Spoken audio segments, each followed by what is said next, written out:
ఈ వారం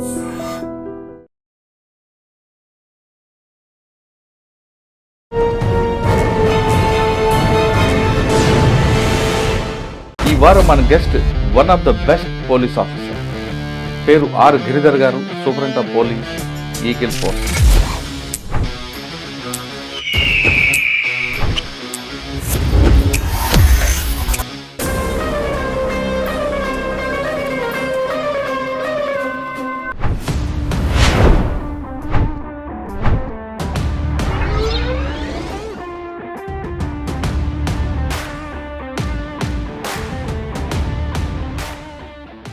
గడపనగానే ఫ్యాక్షన్, రకరకాల ఫ్యాక్షన్స్ కనిపిస్తుంటారు. జైల్లో ఎంత పెద్ద పూలైనా పిల్లే. కాంగ్రెస్ పార్టీ ఖైదీలు, టీడీపీ పార్టీ ఖైదీలు ఉండేది. అది అనంతపూర్ డిస్ట్రిక్ట్ జైల్లో అప్పుడు సూర్య ఉండేది. బాగా బలీయమైన నిర్ణయంతో కూర్చున్నాడు. బైక్స్లో ఎప్పటి నుంచో నడుస్తుంది అది. ఏది ఎక్కడ ఏం జరిగినా కమ్యూనల్ అయినా ముందు అక్కడ స్టార్ట్ అయిపోతుంది. ముదోల్ మాస్క్లో ఒకడు చిన్న పిగ్లెట్ను చంపివేశాడు. దాదాపు 1000-2000 మంది ముస్లిమ్స్. పెద్ద గొడవ. మా బావగాడు ఇల్లుటం వచ్చిండు సార్ మా దగ్గరికి. వచ్చి ఇన్ని పందులు సంపాదించిండు సార్, నేను పైసలు అడిగితే లేవన్నాడు. ఒక కంటైనర్ వెళ్తుంది, ఒక టాస్క్, దానిని తెలంగాణ పోలీసులు పట్టుకోవడం. హైదరాబాద్కు ఓజీ గాంజా తీసుకొని వచ్చి ఒకరు పట్టుబడ్డారు. మాకు ఒక కింగ్ పిన్ ముంబై నుండి ఇదంతా ఆపరేట్ చేస్తున్నాడు. కింగ్ పిన్ ఎవరితో మాట్లాడు. గురజాల్లో మీకు మర్చిపోయిన చెప్పండి. గురజాల్లో ఒకసారి 2 మర్డర్ కేసులండి. భార్యాభర్తలను మళ్ళీ సర్పంచ్ ఎలక్షన్స్ వస్తాయి, వీడు అడ్డం ఉంటాడని చెప్పి మా ఆర్గనైజ్డ్ క్రైమ్ అంటే ఒక కానిస్టేబులే ఒక దానిలో కేసులో ఇన్వాల్వ్ అయ్యింది. వాడి గురించి ఒక కారు పెట్టుకున్నాడు, ఈమెకు ఒక కారు కొనిచ్చి అంటే వాడికి కారు వెనక వాడికి ఇంకొక కారు ఎస్కార్ట్, దానిలో ఒక 4 మనుషులు. Constable chain snatching. ఒక లేడీ ఆఫీసర్, రిటైర్డ్ ఆఫీసరు మార్కెట్కి పోయి వస్తున్నది నడుచుకుంటూ. భార్యాభర్తలు ఇద్దరు గోవాలో ఒక హోటల్లో దిగి ఫ్రెష్ అయ్యి బీచ్కి పోదామని బయటకు వచ్చేటప్పుడు మావాడు ఎదురుగా నిలబడ్డాడు. నా భార్య గోవా పోదామన్నది సార్, నా దగ్గర డబ్బులు లేవు. పట్టుకురావడం చేయడమేనా, లేదు అందులో శిక్షలు పడే విధంగా లీగల్ స్ట్రెంగ్త్ కూడా ఉందంటారు. రేవంత్ రెడ్డి సాబ్ వచ్చి అసలు దీన్ని ఎట్టి పరిస్థితుల్లో తెలంగాణలో గాంజా అని మాదక ద్రవ్యాలు ఉండొద్దు అన్నాడు. వాళ్ళలో సామాన్యుల పట్ల ఒకలాగా ఉంటుంది, సెలబ్రిటీలుగా దీనికి మరొకలాగా ఉంటుంది. ఇప్పుడు మీకు సామాన్యులు, సెలబ్రిటీస్, మీడియా కానీ ప్రపంచానికి ఆబ్జెక్టు, ఆపర్చునిటీ, అఫెండర్ 3 కలిస్తేనే క్రైమ్ అవుతుంది. ఒకసారి విమలక్క గారు కూడా వచ్చారు. అవి వచ్చి జైలర్ అన్నాం, మటన్ కర్రీలో ముక్కలేవన్నో.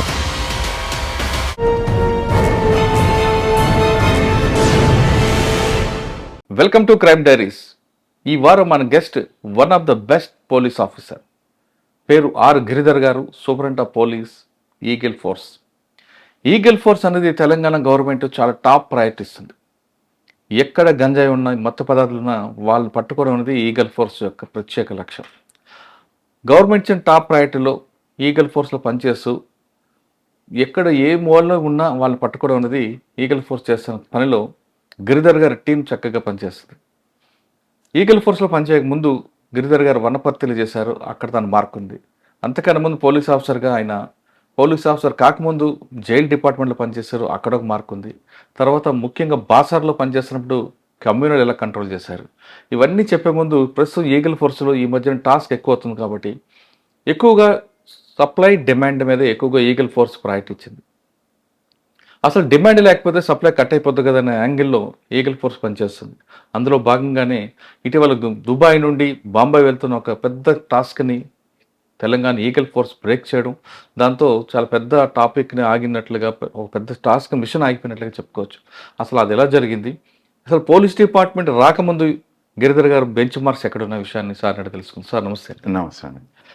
సార్, దుబాయ్ టు బాంబే ఒక కంటైనర్ వెళ్తుంది, ఒక టాక్, దానిని తెలంగాణ పోలీసులు పట్టుకోవడం, తెలంగాణ సంబంధంలో తెలంగాణ ల్యాండ్ అయింది, వెంటనే పట్టుకున్నారు. దాంతో బాంబే కూడా వెళ్లకుండా అది మొత్తం డిస్టర్బెన్స్ అయిపోయింది. అసలు ఆ టాస్క్ ఎలా దొరికింది, మీకు వచ్చిన ఇన్ఫర్మేషన్ ఎందుకు, ఏ విధంగా వచ్చింది, ఎంతకాలం కష్టపడితే దాన్ని బ్రేక్ చేశారు? ఈ ప్రశ్న సమాధానం చెప్పే ముందు గతంలో మీరు జైల్ డిపార్ట్మెంట్, తర్వాత పోలీస్ డిపార్ట్మెంట్ రావడం ఏంటి, నేను చెప్పినట్లుగా పోలీస్ డిపార్ట్మెంట్లో మీ బెంచ్ మార్క్స్ ఎక్కడికి ఉన్నాయి? ఈ ప్రశ్నలకు అన్నిటి సమాధానం చెప్పేందుకు గిరిధర్ గారి యొక్క ఫ్యామిలీ బ్యాక్గ్రౌండ్. ఆ, నా పేరు గిరిధర్ అండి. మాది సొంతూరు కరీంనగర్. నాన్నగారి పేరు నిరంజనాచారి, రావుల నిరంజనాచారి. ఆయన రిటైర్డ్ డిప్యూటీ రిజిస్ట్రార్. అమ్మ పేరు క్షేమ, ఆమె హౌస్ వైఫ్. నాకు ఒక అన్నయ్య శశిధర్ గారని ఇప్పుడు జాయింట్ కమిషనర్ కూకట్పల్లిలో చేస్తున్నారు. మాకు ఒక అక్కయ్య, నా అంటే మధ్యలో, ఆమె పేరు మంజుల. భర్త బ్రహ్మానంద గారు, రిటైర్డ్ ప్రొఫెసర్, ఉస్మానియా యూనివర్సిటీ. నా పేరు అంటే నా మిసెస్ అపర్ణ, ఆమె ఇప్పుడు చైల్డ్ రైట్స్ కమిషన్ మెంబర్గా పనిచేస్తుంది. నాకు ఇద్దరు పిల్లలు, వాళ్ళు చదువుకుంటున్నారు. ఓకే, పోలీస్ డిపార్ట్మెంట్ ఎందుకు రావాలనుకున్నారు? అంటే చదువుకున్న తర్వాత వెళ్ళారు. మా పోలీసులందరికీ చిన్నప్పటి నుండి ఒక ఖ్వాయిష్ అంటే కాంక్ష ఉంటుంది పోలీస్ డిపార్ట్మెంట్లో పనిచేయాలని. అట్లే నాకు కూడా పోలీస్ డిపార్ట్మెంట్ మీద ఇంట్రెస్ట్ కొద్దిగా వచ్చిన. ఓకే, పోలీస్ డిపార్ట్మెంట్ రాకముందు మీరు జైల్ డిపార్ట్మెంట్కి వెళ్ళారు కదా, మరి అక్కడే ఉండకుండా ఇందులోకి ఎందుకు వచ్చారు? అది కూడా యూనిఫామ్ వేసుకోవచ్చు. అయితే బ్యాక్గ్రౌండ్ చదువు ఏంటంటే qualification master of social work, అంతకుముందు BSW bachelor of social work Hyderabad Roda Mistry కాలేజీలో చేశాను. తర్వాత ఎంఏ తెలుగు, తర్వాత జర్నలిజం కూడా చేయడం జరిగింది ఉస్మానియా యూనివర్సిటీలో. అప్పుడు అందరికీ ఉన్నట్టుగానే నాకు కూడా పోలీస్ కావాలనే తపన చిన్నప్పుడు ఉండే. ఎందుకంటే మేము నక్సల్ ఎఫెక్టెడ్ ఏరియాలో పెరిగాం. పోలీసు అనగానే మేము భయపడి పరిగెత్తిపోయింది. పోలీస్ జీప్ వస్తుందంటే అప్పుడు అది వెరైటీగా ఉండేది జీపు, జిప్సీ వచ్చేది. జిప్సీ వస్తుంది అనగానే అంత పారిపోయేది ఇక్కడ. అట్లా పోలీస్ అంటే ఒక భీతి నుండి అరే మనం కూడా పోలీస్ కావాలా అనే ఒక ఆలోచన వచ్చింది. ఇంకా అది మనసులో ఉంది, కానీ అది ఎట్లా సాధించుకోవాలి ఏంది అనేది మనకు పెద్దగా అవగాహన లేదు. అయితే అన్నయ్య సివిల్స్ ప్రిపేర్ అవ్వడం, తర్వాత నాకు అరే గిరి నువ్వు తెలుగు చేయరా, నీకు ఒక పేపర్ గ్రూప్ 1 గిట్ట వస్తే ఒక ఆప్షనల్గా ఉంటుందని చెప్తే ఎంఏ తెలుగు చేయడం. తర్వాత మళ్ళీ కంటిన్యూ చేయాలి కదా ఫుడ్ కోసం, తెలుగు యూనివర్సిటీలో జర్నలిజం చేయడం. అప్పుడు నోటిఫికేషన్ రావడం, నోటిఫికేషన్లో అన్నయ్య నేను ఇద్దరం కలిపి చదువుకోవడం. ఆయనకేమో కమర్షియల్ ట్యాక్స్ ఆఫీసర్గా వచ్చింది, నాకేమో జైల్ డిపార్ట్మెంట్లో వచ్చింది. అప్పుడు నాకు కోచింగ్ లేకపోవడం వల్ల ప్లస్ ఆయన నోట్సే చదువుకున్నాను నేను. ఇంతకు అవగాహన లేదు, అంత ఎఫెక్టివ్గా ఇంటర్వ్యూ అన్నీ ఉంటాయి కదా, దాని పరంగా మనకు వచ్చింది జైల్ డిపార్ట్మెంట్లో. అప్పటికి నాకు పెళ్ళి అయిపోయింది. మా మిస్సెస్ ఇక లైఫ్ లాంగ్ జైలేనా అన్నది. తర్వాత అప్పుడు జైల్ డిపార్ట్మెంట్లోనే ట్రైనింగ్లో రాయవెల్లూరులో ట్రైనింగ్, అప్పుడే నోటిఫికేషన్ మళ్ళీ వస్తే మళ్ళీ అప్లై చేయడం జరిగింది. మళ్ళీ అప్లై చేస్తే మనకు సివిల్, నేను ఆడియో వాటిలో ఏం పెట్టుకోలేదు. మాకు మెంటార్ వేముల శ్రీనివాసులు గారు, ఓఎస్డి టు సీఎం గారు, అన్నయ్య వీళ్ళని అడిగా ఏం పెట్టుకోంటే పెట్టుకోగలి డిఎస్పీ పోస్టులు 68 ఉన్నాయి, అందరూ మంచి పరిచయాలు ఉంటాయి, బాగా సర్వీస్ చేయొచ్చు. డిఎస్పీ అంటే జైల్ డిపార్ట్మెంట్ ఎంతకాలం పనిచేస్తారండి? నేను 3 ఏళ్ళు చేశానండి. 2007లో జాయిన్ అయ్యాను. రాయవెల్లూరులో ట్రైనింగ్ 12 నెలలు ఉండే. మేము 7 సభ్యులం. ఇప్పుడున్న ఐజీలు ఉన్నారు కదా, రాజేష్ గారు, మురళీధర్ అని, మురళీబాబు ఇద్దరు వరంగల్ చేసి వచ్చారు. ఇప్పుడు ఐజీలు ఉన్నారు జైల్ డిపార్ట్మెంట్ లో, వాళ్ళు నా బ్యాచ్మేట్స్. అవునా? మన వరప్రసాద్ అని ఇప్పుడు ఐఏఎస్ కన్ఫర్ అయింది ఆంధ్రాలో. రవికిరణ్ ఆయన రాజమండ్రి డిఐజీగా ఉన్నాడు. రాజేశ్వరరావు అని Nellore jail superintendent, Kadapa incharge ఉన్నాడు. మేము అంతా 7 బ్యాచ్మేట్స్, 7 స్టార్స్ అప్పుడు అనేది మమ్మల్ని. అయితే కడప జైల్లో మీకున్న బాగా మెమరబుల్ చెప్పండి. కడప జైలు, కడప అనగానే ఫ్యాక్షన్, రకరకాల ఫ్యాక్షన్స్ కనిపిస్తుంటారు. జైలు బయట అలాగ ఉంటుంది, జైలు లోపల అలాగ ఉంటుంది. ఉంటుండే అప్పుడు. కానీ జైల్లో ఎంత పెద్ద పూలైనా పిల్లే, ఎంత బయట పూలైనా లోపల. ఎంత మీరు ఎంత రాచరికం వెలబెట్టినా జైలుకి వచ్చిందంటే మీరు 4 గోడల మధ్య ఉండాల్సిందే. మేము 7 12 నెలలు రాయవెల్లూరులో ఉండాలి. 12 నెలలు ఆ ట్రైనింగ్ కొద్ది గొప్ప మెచ్యూరిటీ వచ్చింది. మేము అప్పుడు జయచంద్ర సార్ ఐపీఎస్ గారు మాకు డైరెక్టర్ జనరల్, ఆయన సార్ వచ్చాడు. వచ్చి సార్ మేము అడిగాను రిక్వెస్ట్, సాయంత్రం పూట కలిసినాక పిచ్చాపాటి మాట్లాడుతుంటే, సార్ ఒక చిన్న రిక్వెస్ట్ ఉంది, 12 months అంటే ఎక్కువ అవుతుంది సార్, ఒక 9 months ఇక్కడ ఇన్స్టిట్యూషనల్ ట్రైనింగ్ తర్వాత ఒక 3 months ప్రాక్టికల్ ట్రైనింగ్ ఇవ్వండి, మాకు కూడా ఎక్స్పోజర్ ఉంటుంది జైళ్ళల్లో అంటే. సరే అని చెప్పి, అది బాగుంది ఐడియా అని చెప్పి అప్పుడప్పుడు ఆయన జీవో ఇష్యూ చేశాడు. వెంటనే మేము 9 నెలలు కంప్లీట్ కాగానే 3 months ప్రాక్టికల్ ట్రైనింగ్కు నేను, మా అత్తగారు కడప కాబట్టి కడపలో చేద్దామని చెప్పి అక్కడ పెట్టుకున్నా. ఆ కడప లో ట్రైనింగ్ గమ్మతైన ఎక్స్పీరియన్సెస్ ఏంటంటే అక్కడ కాంగ్రెస్ పార్టీ ఖైదీలు టీడీపీ పార్టీ ఖైదీలు ఉండేది. వాళ్ళు ఇద్దరు కొట్టుకున్నారు బాగా. నాకు వాళ్ళ అంతా వెనుక ఇంత పెద్ద ఫ్యాక్షన్లు, వీళ్ళు చాలా బలవంతులు, ఇవన్నీ నాకు ఐడియా లేదు. కొట్టుకున్నారు కాబట్టి వెంటనే నేను కూడా అడ్డుకున్నా, గట్టిగానే ఫోర్స్ఫుల్గానే అడ్డుకున్నా. విడదీయడం జరిగింది. వాళ్ళని ఆ బ్యారక్లో, వీళ్ళని ఈ బ్యారక్లో వేయడం జరిగింది. వచ్చి వెంటనే రిపోర్ట్ రాసి అప్పటికే సూపరింటెండెంట్ గారికి తెలిసింది. జైలంతా గందరగోళమైంది. చాలా ఇట్లా ఉద్రిక్తత అన్నట్టు మీరు అంటారు. అంటే ఇప్పుడు ఎస్పీ గాని అప్పుడు జైలర్, అప్పుడు డిప్యూటీ సూపరింటెండెంట్ ఆఫ్ జైల్స్ హుక్కుమా జైలర్ హుక్కుం ఇది. అయితే వెంటనే రిపోర్ట్ రాసి సార్కి వచ్చి చెప్పిన, సార్ ఇది చాలా సీరియస్ ఉంది, కొట్టుకున్నారు, బ్లీడింగ్ ఇంజురీ అయింది అని చెప్తే వెంటనే సార్ జయచంద్ర సార్తో మాట్లాడినట్టుంది. ఇక వాళ్ళు ఏం మాట్లాడుకున్నా తెలియదు. గిరిధర్ కొద్దిగా నువ్వు కింద సిచ్యువేషన్ కంట్రోల్ చేయన్నాడు. సరే సార్ అని కింద అంతా మేనేజ్ చేస్తున్నాం. ఇంతలో ఆర్డర్స్ వచ్చేసినాయి. ఏంటి, వాళ్ళని జైలు షిఫ్ట్ చేయాలా, ట్రాన్స్ఫర్ చేయాలని చెప్పి ఆర్డర్స్ వచ్చినాయి. రాగానే సార్ మళ్ళీ సూపరింటెండెంట్ గారే అక్కడ డిస్ట్రిక్ట్ ఎస్పీ గారితో మాట్లాడాను. స్పెషల్ పోలీస్ వాళ్ళందరినీ పిలిపించారు. ఒక 5 వెహికల్స్ వచ్చాయి. వీళ్ళందరినీ లాకప్ చేయడం జరిగింది. మళ్ళీ సార్ ఏమన్నాడు, అక్కడ అప్పుడున్న డిఎస్పీ వెళ్ళిపోయాడు ఇంటికి. డిప్యూటీ సూపరింటెండెంట్ జైల్స్ వెళ్ళిపోయినాక నేనే అప్పుడు గిరిధర్ వాళ్ళని పట్టుకొస్తా సార్ అని చెప్పిన. సార్ పిలుస్తున్నాడని వాళ్ళని లాకప్ నుండి బయటకు తీసుకురావడం. ఇక తీసుకొచ్చినాక వాళ్ళకు మళ్ళీ మెయిన్ గేట్కి తీసుకొచ్చి గేట్లు క్లోజ్ చేశాం. ఆ 5గురికి అర్థమైంది, ఓహో something is going to happen, మమ్మల్ని ఎక్కడికో షిఫ్ట్ చేస్తున్నారు లేదా కొడతారు అని అర్థమైంది. వాళ్ళు ఎవరో నాలెడ్జ్ ఉన్న వాళ్ళు జైలు షిఫ్ట్ చేస్తున్నారు అనేది అర్థం చేసుకుని ఇక తిట్టడం మొదలు పెట్టారంటే మా చెవులు పోయినాయి. అంత బూతులు ఇష్టం ఉన్నది. ఆయన కొద్ది ఇంకా మాకు కూడా కొద్దిగా కోపం వస్తూ ఉంటుంది కదా. బలవంతంగా వాళ్ళను ప్రెస్ చేసి స్పెషల్ పోలీస్కి అప్పచెప్పడం. స్పెషల్ పోలీసు వాళ్ళు ఒక్కొక్కరిని ఒక్కొక్క జైలుకి తీసుకెళ్ళడం జరిగింది ఆర్డర్స్ ప్రకారం. ఒకరిని వరంగల్, విశాఖపట్నం, చెంచల్గూడ, చెర్లపల్లి, నెల్లూరు ఇట్లా షిఫ్ట్ చేయడం జరిగింది. దాంతో కడప జైల్లో నేను 2 months పైననే ఉన్నా. ఎంత సైలెంట్గా ఉందంటే అంత సైలెంట్గా. అంటే ఒక పెద్ద చర్య చేపట్టడానికి ఎంత గుండె ధైర్యం కావాలన్నది ఆ సూపరింటెండెంట్ గారిని చూస్తే అర్థమైంది. ఆయన అబౌట్ టు రిటైర్ ఉండే, ఆయన కూడా భయం అనేది ఉంటుంది. కానీ అట్ ద సేమ్ టైం ఆయన సిస్టమ్ కాపాడడానికి ఎదురొడ్డాడు. అది నాకు బాగా నచ్చింది ఆయన మీద. కడప తర్వాత అండి అనంతపురం. కడప తర్వాత అనంతపూర్లో ఉన్నప్పుడు అది అనంతపూర్ డిస్ట్రిక్ట్ జైల్లో అప్పుడు సూరి ఉండే, మధ్యచర సూరి. ఆయనతో ఒక 15 days అక్కడ ట్రైనింగ్ ఉంటే డైలీ కలిసేది. నాది సోషల్ వర్క్ బ్యాక్గ్రౌండ్ కాబట్టి కేస్ స్టడీస్ లాగా చేస్తూ ఉంటా. వీరి యొక్క వ్యక్తిగత ఆలోచనలు ఎట్లుంటాయి, వీళ్ళ నెక్స్ట్ మూమెంట్ ఏముంటుంది, వీళ్ళ బాడీ లాంగ్వేజ్ ఏంటి, అసలు ఈ సిచ్యువేషన్ రావడానికి ఏమేమి ఫ్యాక్టర్స్ పనిచేసినాయి కల్చరల్గా కానీ. కార్ బాంబ్ కేసులో వచ్చాడు ఆయన మీదకి. అవును, car bomb case. Car bomb ఇక్కడ కాదనుకుంటానండి, అనంతపూర్ జైల్లో ఉన్నాడు, నాకు గుర్తులేదు ఏ సంవత్సరం అది. ఇది 2007-8 మధ్యలో. సార్ సూరి జైల్లో ఉన్నప్పుడు ఆయన యాటిట్యూడ్ ఎలాగుండేది అంటే రవిని చంపడానికి ప్లాన్ వేయడం అటువంటి జరిగేదా లేదా కాముకుంటా? అట్లా ఎప్పుడు చెప్పలేదు. ఆయనకు ఒక సెపరేట్ బ్యారాక్ ఉండేది. ఆ బ్యారాక్ లో ఆయనకు ఒక అసిస్టెంట్ ఉండేది. అతను వండి పెట్టేది. అతను కాన్విక్ట్ ప్రిజనర్ని పెట్టారు.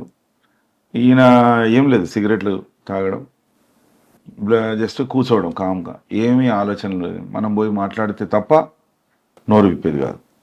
ఏం సూరి బాగున్నావు అని అడిగితే బాగున్నా సార్ అనేది, చేతులు కట్టుకొని ఉండేది. జైలు అధికారులను చాలా గౌరవించేది. గొడవలు ఉండవు, అరవడం కానీ నాకు ఇది కావాలి డిమాండ్ అది ఏముండదు అనేది. సిగరెట్లు తాగడం, మౌనంగా కూర్చోవడం, అది నేను ఆయన నా 15 days అబ్జర్వేషన్. తర్వాత నాకు అర్థమైంది ఏంటంటే ఈయన ఏదో బాగా బలీయమైన నిర్ణయంతో కూర్చున్నాడు అనేది అప్పుడు అనుకున్నా. కానీ ఇంత స్టెప్ తీసుకుంటాడు, చంపుతారు ఇట్లా అని ఆలోచన లేదు. ఎందుకంటే అక్కడ అటువంటి సూపరింటెండెంట్ గారు అప్పుడు టఫ్గా ఉండేది, ఎవరిని ఎంటర్టైన్ చేయకపోవడం. ఇంటర్వ్యూయర్స్ కూడా ఎవరు ఇంటర్వ్యూస్ గురించి వస్తున్నారు కూడా స్క్రూటినీ చేసి ఇచ్చేది. అనంతపూర్ తర్వాత వరంగల్కి వచ్చాను. వరంగల్లో కూడా నేను రిమాండ్ నక్సల్స్ ఖైదీలు కదండి ఉన్నారు, చేయడాలు అన్ని ఉండేవి కదా ఉండేటివి. అయితే అక్కడ కూడా కొన్ని సన్నివేశాలు జరిగినాయి, కొట్లాట జరిగింది నాకు వాళ్ళకు. అప్పుడు కూర రాజాన్ని ఉండేది, ఉమ్. ఈ కుర్ర రాజన్న యాక్చువల్గా మెయిన్ మావోయిస్ట్ గ్రూప్ కాదు, జనశక్తి. జనశక్తి గ్రూప్. జనశక్తి గ్రూప్ వాళ్ళు ఈ పిల్ల గ్రూపులు అన్నీ ఉన్నాయి కదా, జనశక్తి, ఎన్డీ ఎన్డీ ప్రజా పార్టీ, ప్రతిఘటన. ప్రజా ప్రతిఘటన, ఇవన్నీ ఒక బ్యారెక్లో ఉండేది. ఆ. మావోయిస్టులు అంతా ఒక బ్యారెక్లో ఉండేది. అయితే ఈ కూర రాజన్న కొద్దిగా ఏజ్డ్ గౌరవప్రదమైన వ్యక్తి అన్నట్టుగా వాళ్ళు అనుకొని ఆయనను వాళ్ళతో పెట్టుకునేది అన్నట్టు. ఈయనకు ఒక దోమతెర, ఈయనకు ఒక అసిస్టెంటు, కాన్విక్ట్ ప్రిజనర్ అసిస్టెంట్గా ఉండేది. అంటే వాళ్ళ గ్రూప్ అతని, ఉమ్. ఇతనికి అన్ని సదుపాయాలన్నీ ప్రొవైడ్ చేసేది అందులోనే. ఈ అంటే విత్ ఇన్ ద బ్యారక్ జరిగేది కాబట్టి మేము కూడా ఏం పట్టించుకోకపోయేది. అంతకుముందు కొద్దిగా డామినెంట్ వాళ్ళ యొక్క యాటిట్యూడ్ ఉండేది. ఎప్పుడైతే మనం ఫ్రెష్గా పోయినాము, మనకేముంటుంది, గవర్నమెంటే అల్టిమేట్ మాకు. అవును. గవర్నమెంట్ ఏం చెప్తుందో మేము అది చేస్తాం. అవును. మేము because we servant to the government అని చెప్పి నేను కొద్దిగా టైట్ చేయడం స్టార్ట్ చేశాను. నాకు రిమాండ్ సెక్షన్ ఇచ్చారు. టైట్ చేస్తే నా మీద పత్రికల్లో రాయించడం చేశాడు, ఇంకా టైట్ చేసి. ఉమ్. ఒకసారి విమలక్క గారు కూడా వచ్చారు. ఆవిడ వచ్చి జైలర్ అన్నావు, మటన్ కర్రీలో ముక్కలేవన్ను అని ఏదో వాడిందని వాళ్ళు వచ్చి చెప్పారు. మా గార్డ్స్ వచ్చి చెప్పారు, సెంట్రీ వాళ్ళు, సార్ ఇట్లా వాడుతుంది సార్ మన మీద అసహ్యంగా. అంటే సరే అని చెప్పి ఆమె ఇంటర్వ్యూకు ములాఖాతుకు పెట్టుకున్నాను. నేను ములాఖాతుకు అదే రాసి, నువ్వు ఇట్లా వాడుతున్నావు కాబట్టి ఇది against to the contract rules అని చెప్పి రిజెక్ట్ చేశాను. రిజెక్ట్ చేస్తే ఆమె చాలాసేపు ఎదురు చూసి మళ్ళీ బతిమలాడి, సార్ నేను మళ్ళీ ఇంకోసారి జైలుకు వ్యతిరేకం కాదు అంటే మీరు రాసి ఇవ్వండి అంటే, అప్పుడు ఆమె తప్పకుండా నేను జైలు రూల్స్ను అతిక్రమించా అని చెప్పి రాసిస్తే అప్పుడు నేను ఇవ్వడం జరిగింది. ఇక కుర్రరాజన్న వాళ్ళంతా కొద్దిగా టైట్ చేసాం. అప్పుడు సజ్జనార్ సార్ ఎస్పీ గారు ఉండేది. సారు బాగా సపోర్ట్ ఇచ్చేది మాకు. సార్ అని నేను ఫోన్ చేయగానే ఇమీడియట్ ఫోర్స్ కావన్నా అని చెప్పి ఇచ్చేది. అయితే ఒకసారి ఏమైందంటే, ఈ ప్రజా ప్రతిఘటన ఏదో చిన్న గ్రూప్లో ఒక ఇద్దరు నక్సలైట్లు మెడికల్ పారామెడికల్ యూనిట్ ఉంటుంది కదా మాకు, ఆ యూనిట్లో ఒక అమ్మాయి మందులు డిస్ట్రిబ్యూట్ చేస్తుంటే ఆమె చేయిని పట్టుకున్నట్టుగా ఆమె కంప్లైంట్ చేసింది మాకు. తీసుకొచ్చి అడుగుతున్నాం, క్వశ్చన్ చేస్తే వాళ్ళు తిరగబడ్డారు. ఎట్లుంటుంది వాళ్ళది, మేము నక్సలైట్లు అదే అన్నట్టుంటే బాగా వాయించి పడేసి అప్పుడు వాళ్ళు ధర్నా చేయడం స్టార్ట్ చేశారు, మేము లాకప్ కాము అని. అదంతా రికార్డ్ చేసి నువ్వు లాకప్ అవుతావా కాకపోవడం నీ ఇష్టం, నువ్వు లాకప్ కాకపోతే నేను ఇక్కడ వెపన్ పెట్టుకుని కూర్చుంటానే, లాకపోతే నువ్వు పోయి చక్కగా పడుకుంటావు అంటే వాళ్ళు భోజనాలు చేయకుండా ఇబ్బంది పెడితే నేను అప్పుడు సార్కి ఫోన్ చేసిన, మా సూపరింటెండెంట్ సార్కి పోతే చేస్తే ఎస్పీ గారితో మాట్లాడండి ఒకసారి నేను మాట్లాడి, ఫోర్స్ కావన్నా గిరిదారు అంటే, సార్ ఒక్కసారి ఫైనల్ మాట్లాడతాను నేను, మరి కాకపోతే చూద్దాం అప్పుడు అని చెప్పిన. మీరు లాకప్ కాకపోతే అది మీకు నష్టం, దోమలు కుడితే మీకే చలి పెడుతుంది, మీరు పోతా అంటే పోండి, లేకపోతే మేము కూడా ఇన్నే కూర్చుంటాం, సెంట్రీ ఇద్దరిని పెడతా నేను, వెపన్ పెట్టి కూర్చుంటాం, తమాషా చేస్తే ఫైర్ ఓపెన్ చేస్తాం. కొద్దిసేపు ఇక వాళ్ళు డిస్కస్ చేసుకుని లోపలికి వెళ్ళిపోయారు. అయితే దీన్ని బేస్ చేసుకొని నా మీద ఒక పెద్ద కంప్లైంట్ పెట్టిండు ఆయన. పెడితే అప్పుడు డిఎల్ఎస్సి సెక్రటరీ గారేమో ఆయన వచ్చారు నా మీద ఎంక్వైరీ చేద్దామని. చేస్తే నన్ను నిలబెట్టి వాళ్ళ ఖైదీలందరూ కూర్చోబెట్టి ఆయన చైర్ మీద కూర్చోబెట్టి అడిగారు, అవును సార్ నాకు వీళ్ళు చాలా ఇబ్బందికరం చేస్తారంటే, నా మీద అన్నీ చెప్పిండు, వీడు కొడతాడు, తిడతాడు, కంట్రోల్ చేస్తున్నాడు, బాగా ఇది చేస్తున్నాడు అది చాలా చెప్పారు. చెప్తే అవును సార్ నేను చేస్తాను, నేను ఎందుకు అట్లా చేస్తున్నావు అన్నారు. అనగానే నేను కొన్ని డాక్యుమెంట్స్ తీసుకొచ్చి సార్కి ఇచ్చిన, సార్ ఇట్లా చేస్తారు చూడండి అంటే, దాని మీద ఏముంటుందంటే డాక్టర్ దగ్గరికి ఈయనే పంపుతాడు అన్నట్టు, ఈయననే డిమాండ్ చేస్తాడు, నాకు ఫిష్ 1/2 కిలో, ఎగ్స్ ఇన్ని, పాలు ఇన్ని అని రాసి కింద సంతకం పెట్టి పంపుతాడు డాక్టర్కి. అవి అప్పుడు ఆయన ఇవ్వాలన్నట్టు. ఆయన డాక్టర్స్ ఆబ్వియస్లీ వాళ్ళకి ఏమవసరం, పంచాయతీ పెట్టుకునే ఇంట్రెస్ట్ ఏం లేదు, పంపేది.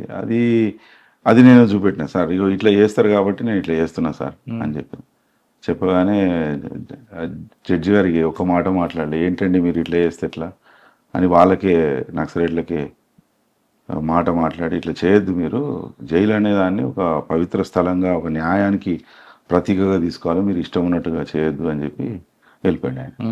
అది అటువంటి పని. సార్ వరంగల్ జైలు తర్వాత గ్రూప్ 1 రాశారా? మళ్ళీ మళ్ళీ గ్రూప్ 1 రాశాను. గ్రూప్ 1 రాశారు, సెలెక్ట్ అయ్యారు. సెలెక్ట్ ఫస్ట్ అయ్యాను. పోస్టింగ్ ఫస్ట్ పోస్టింగ్ గురిజాల్లో ఇచ్చారు. నల్గొండలో ప్రాక్టికల్ ట్రైనింగ్ అయింది. గురిజాల ఇచ్చారు. ఎవరండి ఎస్పీ అప్పుడు మీకు? అప్పుడు రవిచంద్ర సార్ ఫస్ట్ ఎస్పీ, తర్వాత సత్యనారాయణ గారు రెండో ఎస్పీ. గురిజాల కొద్దిగా ఫ్యాక్షన్ ఏరియా, చాలా టఫ్ ప్లేస్ అది. అప్పుడు నక్సలిజం ఎఫెక్ట్ ఉన్నది కొద్దిగా. అప్పుడు నక్సలిజం అంటే జానాబాబురావు అనే ఒక వ్యక్తి ఆ నల్లమల అడవుల్లో మాకు ఆనుకొని ఉన్నాడు అనేది ఇన్ఫర్మేషన్. ఇద్దరు లేడీస్ తో ఉంటున్నాడు, 2-3 వెపన్స్ ఉన్నాయని సమాచారం సేకరించిన. మరి మా ఎస్పీ గారు ఎందుకు ఆపారు, తర్వాత ఎన్కౌంటర్ అయింది. నేను వచ్చిన తర్వాత ప్రకాశం ఓటర్లో ఎన్కౌంటర్ అయ్యారు. అది మొత్తం లొకేట్ చేసి అన్ని పెట్టుకున్న తర్వాత లాస్ట్కి మూమెంట్ అప్పుడు ఎందుకో అంటే అక్కడి స్థితి ఎట్లుండను మనకు తెలీదు. ఆఫీసర్ల నిర్ణయం. ఎన్కౌంటర్ ఐడియా ఉందా మీకు? ఐడియా ఉంది నేను ఐడియా ఉంది. ఆ ఎన్కౌంటర్ లో AK-47 3 దొరుకుతాయి. అవును, కానీ SLR ఒకటి ఉంటుంది. నేను అప్పటికి అక్కడి నుండి వచ్చేసాను. కానీ మహబూబ్నగర్ లో కోర్టులో దొంగలేసిపడ్డ తుపాకీతో వాళ్ళిద్దరికి ఎన్కౌంటర్ అవుతుంది అనేది తర్వాత పోస్ట్ మార్టం రిపోర్ట్ వస్తుంది. నాకు ఇంకా ఐడియా లేదు. నేను ఐడెంటిఫై చేసి లొకేట్ చేసిన అతను తర్వాత ఎన్కౌంటర్ అయింది అనేది నాకు ఐడియా ఉంది. గురిజాల్లో మీకు మర్చిపోయినా చెప్పండి. గురిజాల్లో ఒకసారి 2 మర్డర్ కేసులు అండి చెప్పుకోదగ్గ. అక్కడ ఎక్కువ డబుల్ మర్డర్ కేసులు, ట్రిపుల్ మర్డర్ కేసులు జరుగుతుండే. ఒకసారి ఆ రోజు నా మ్యారేజ్ డే కూర్చొని కాఫీ తాగుతున్నా ఫోన్ వచ్చింది, సార్ మర్డర్ అయింది, డబుల్ మర్డర్ అని చెప్పగానే దాచేపల్లి దగ్గర బూదావాడ అని ఉంటుంది. దాచేపల్లి నుండి బూదావాడ వెళ్ళేటప్పుడు సిమెంట్ ఫ్యాక్టరీ ఉంటుంది, పక్కన సిమెంట్ రోడ్ వేసి ఉంటుంది. ఆ సిమెంట్ రోడ్ మీద యాక్సిడెంట్ అయింది. యాక్సిడెంట్ చేసి చంపారని వెళ్ళాము. భార్యాభర్తలను ఇద్దరు చనిపోయి ఉన్నారు. భర్త ఈ సిమెంట్ రోడ్ పక్కన ఫెన్సింగ్ ఉంటుంది, సిమెంట్ ఫ్యాక్టరీ, ఆ ఫెన్సింగ్ ఒడ్డున పడి ఉన్నాడు. భార్య రోడ్డు మన షోల్డర్ ఉంటుంది, రోడ్ షోల్డర్ మొరం వేసి ఉంటుంది కదా, ఆ మొరం మీద భార్య పడి ఉన్నది. అన్ని రాళ్ళు గుచ్చుకుపోయి ఉన్నాయి. ఒక టాటా ఏస్ బండి పోయి ఆ పోల్స్ గుద్దుకున్నాయి, ఇరుక్కుపోయినది. చూస్తే భర్త మెడ నరికినప్పుడు, మెడ నరికితే చాలా దాదాపు ఒక 1/2 లీటర్ నుండి లీటర్ రక్తం వస్తుంది ఈ పార్ట్ నరికారు. కానీ అక్కడ వచ్చింది ఒక కప్పు అంతే వచ్చింది. అంటే ఓకే, దాని అర్థమైంది ఆల్రెడీ చనిపోయాడు ఆయన, చనిపోయాడని నరికిండు. అరే ఎవరు అని చెప్పి మనం వర్క్ స్టార్ట్ చేసాం. మనకు ఇన్ఫర్మేషన్ వచ్చింది, ఒక అతన్ని ఆటోలో, అది టాటా ఏస్ బండిలో కొన్ని 1-2 డాక్యుమెంట్స్ దొరికితే ఆ డ్రైవర్ను లిఫ్ట్ చేసుకున్నాం. తర్వాత ఇంటరాగేట్ చేస్తే నాకు ఫలానా అతను సుపారీ ఇచ్చాడు, ₹1,00,000 ముందు, 1,00,000 తర్వాత ఇస్తున్నారు, తీసుకొచ్చి మేము వెయిట్ చేస్తున్నాం. ఈయన బూదవాడ వెళ్తున్నప్పుడు మేము మాట వేసినాం, ఎదురుకొచ్చి నేను దాదాపు 80-85 స్పీడ్తో కొట్టినా సార్. ఓ 20-25 అడుగుల ఎత్తు నుండి ఎగిరి కింద పడ్డారు. భార్య పడిపోయింది, భర్త కొద్దిగా కదులుతుంటే నేను కూడా ఇరుక్కుపోయిన దానిలో. పోతే నాకు సుపారీ ఇచ్చిన వాళ్ళు ఆ పొలాల్లో దాక్కున్న వాళ్ళు వచ్చి నన్ను బాగా బయటకు లాగితే నేను వెయిట్ వేసానని చెప్పిండు. అంతా రికార్డ్ చేసి అందరినీ లిఫ్ట్ చేశాం. దాదాపు 13 మందిని లిఫ్ట్ చేస్తే అందులో main master mind HIV positive, 60-65 ఏళ్ళు, వాళ్ళ ఇంట్లోనే ఇదంతా మాస్టర్ ప్లాన్ జరిగింది. అదే పిడుగురాలు అతను అందరిని అరెస్ట్ చేయడం జరిగింది. అరెస్ట్ చేసిన తర్వాత అతను జైల్లో ఉన్నప్పుడు, రిమాండ్ పీరియడ్లో ఉన్నప్పుడు అతను చనిపోయిండు, ఆ మాస్టర్ మైండ్. మిగతా 12 మందికి లైఫ్ పడింది. ఎందుకండి చంపారు భార్య భర్తల్ని? ఇప్పుడు ఈ బూదవాడలో ఈ ఎవరైతే చంపిన వాళ్ళు ఎవరైతే ఉన్నారో వాళ్ళు సర్పంచ్గా పోటీ చేద్దాం అనుకున్నారు. కానీ ఈ డిసీజ్డ్ అంటే చనిపోయిన వ్యక్తి అతను ఒక్కడే బూదవాడ ప్రజలందరి మనసులు గెలుచుకున్న వ్యక్తి. అక్కడ రేషన్ షాప్ నడుపుతాడు, మళ్ళీ సర్పంచ్ ఎలక్షన్స్ వస్తాయి, వీడు అడ్డం ఉంటాడని చెప్పి చంపించడం. భార్య ఎందుకు ఏం చేస్తుంది? భార్య ఏం చేసింది అనేది, ఆమె విక్టిమ్, టోటల్ విక్టిమ్ ఆమె. ఆయన టీవీఎస్ చాంప్ మీద వస్తున్నాడు, వెనుక కూర్చున్నది ఆమె. కూర్చోవడం వల్ల చనిపోయింది. అందుకే భార్యను ఆమె చనిపోయిందా బతుకుందా అని కూడా వీళ్ళు చూడలే. టార్గెట్ కొట్టారు, రెండోసారి పారిపోయింది. అదొకటి. రెండోది మేము ఇంకొకసారి, నేను సాయంత్రం పూట అదే సిఐ, నేను ఎస్ఐ ఒకరు వస్తే టీ తాగుతా కూర్చున్నాం ముందట. ఇందులో మాకు నల్ల గురువారెడ్డిని చంపారు సార్ అని చెప్పి నల్ల గురువారెడ్డి ఎవరు బాబు అంటే ఫ్యాక్షనిస్ట్, చాలా పెద్ద ఫ్యాక్షనిస్ట్ అని చెప్పి మాకు వెంటనే ఎస్పీ గారు ఫోన్ చేశారు, ఐజీ గారు ఫోన్ చేశారు, గిరిధర్ ఏమైంది, నల్ల గురువారెడ్డిని చంపారు. సార్ నేను పోతున్నా సార్ సీన్లోకి అని చెప్పి పరిగెత్తడం, నడి రోడ్డు మీద శవం పడి ఉన్నది, ఇట్లా గడ్డి పెండ కలిపి వేస్తారు కదా వేస్ట్, దానిలో కొత్త హీరో హోండా స్ప్లెండర్ బండి దానిలో చిక్కుకొని నిలబడి ఉన్నది, డెడ్ బాడీ ఇట్లా పడి ఉన్నది, ఈ పార్ట్లో ఓపెన్ అయింది, గుండె బయటకు కొద్దిగా వచ్చి నల్లగా అయి ఉన్నది. ఎవరో గొడ్డలు బట్టి నల్ల గురువారెడ్డి పోతుంటే కొట్టారు, కొడితే అతను ఎగిరి పడ్డాడు, గుండె పగిలి బయటకు వచ్చిందని చెప్పి పుకారు. ఓ అంతా గురిజాలంతా, ఎందుకంటే దాదాపు 70-80 కేసులలో ఉన్న వ్యక్తి అంతా ఇట్లా ప్యానిక్ అయిపోయింది అన్నట్టు. మేము అసలు ఇతని ఫస్ట్ ఫోన్ చేసింది ఎవరు అనే దగ్గర మేము ఆలోచన చేసినాం. ఫోన్ ఎటు వచ్చింది అంటే 108 వెహికల్ వచ్చిపోయింది అనేది ఒకటి తెలుసు. అరే 108 వెహికల్ ఎట్లా వచ్చింది ఇక్కడికి, ఎవరిని తీసుకుపోయింది అని, వీడియో ఇక్కడే ఉన్నాడు, ఎవరిని తీసుకుపోయిందని 108 పోయింది. సార్ నాకు మేము ఒకరిని షిఫ్ట్ చేసాం సార్, ఫలానా 108 వెహికల్ అంటే వెంటనే ఆ డ్రైవర్కి ఫోన్ చేశాం. ఎవరు ఏమైంది అంటే, సార్ మాకు ఫోన్ వచ్చింది, ఇట్లా ఒకతను ఇద్దరు రోడ్డు మీద పడి ఉంటే ఒకతను బతికున్నాడు, అతన్ని తీసుకొని పోయినాం అన్నాడు. అసలు మీకు ఫోన్ చేసింది ఎవరు? ఆయన ఒక నంబర్ ఇచ్చారు, అతన్ని మేము అడిగాము, మరి నువ్వు అతని ఫోన్ చేస్తే, అవును సార్ నేను అక్కడ ఉన్నా, ప్రజెన్స్ లో ఉన్నా అంటే, ఎవరైనా గొడ్డలు పెట్టి ఎవరు నరికినరా బాబు అని, మాకు గొడ్డలు పెట్టి నరికిన అనేది తెలిసింది, గొడ్డలు ఎవరు నరికింది సార్ అని మమ్మల్ని అడుగు. మరి ఎట్లయింది యాక్సిడెంట్ అంటే, అదే సార్ ట్రాక్టర్ గుద్దింది అని. అరే ఎట్లా ట్రాక్టర్ గుద్దిందిరా బాబు అంటే, అక్కడ గురిజాల్లో ఏం చేస్తారంటే ఈ వడ్ల బస్తాలు పెట్టుకోవడానికి వింగ్స్ ఓపెన్ చేస్తారు, ట్రాక్టర్ వింగ్స్ ఓపెన్ చేసి హుక్స్ వేస్తారు, అంటే ఎక్కువ క్వాంటిటీ పోవడానికి. అయితే నల్ల గురువారెడ్డి అట్లా ఎదురుగా వస్తున్నాడు, ఈ ట్రాక్టరు రైట్ సైడ్ సందులోకి వెళ్ళాలి, ఊర్లోకి వెళ్ళాలి, ఇది టర్న్ తీసుకుంటున్నది, అతను కొద్దిగా లిక్కర్ తీసుకుని ఉన్నాడు, స్ట్రైట్ ఇంకో వ్యక్తితో వస్తున్నాడు, వచ్చి స్ట్రైట్ గా ఈ వింగ్స్ కు గుద్దుకున్నాడు, గుద్దుకొని ఎగిరి పడిపోయాడు.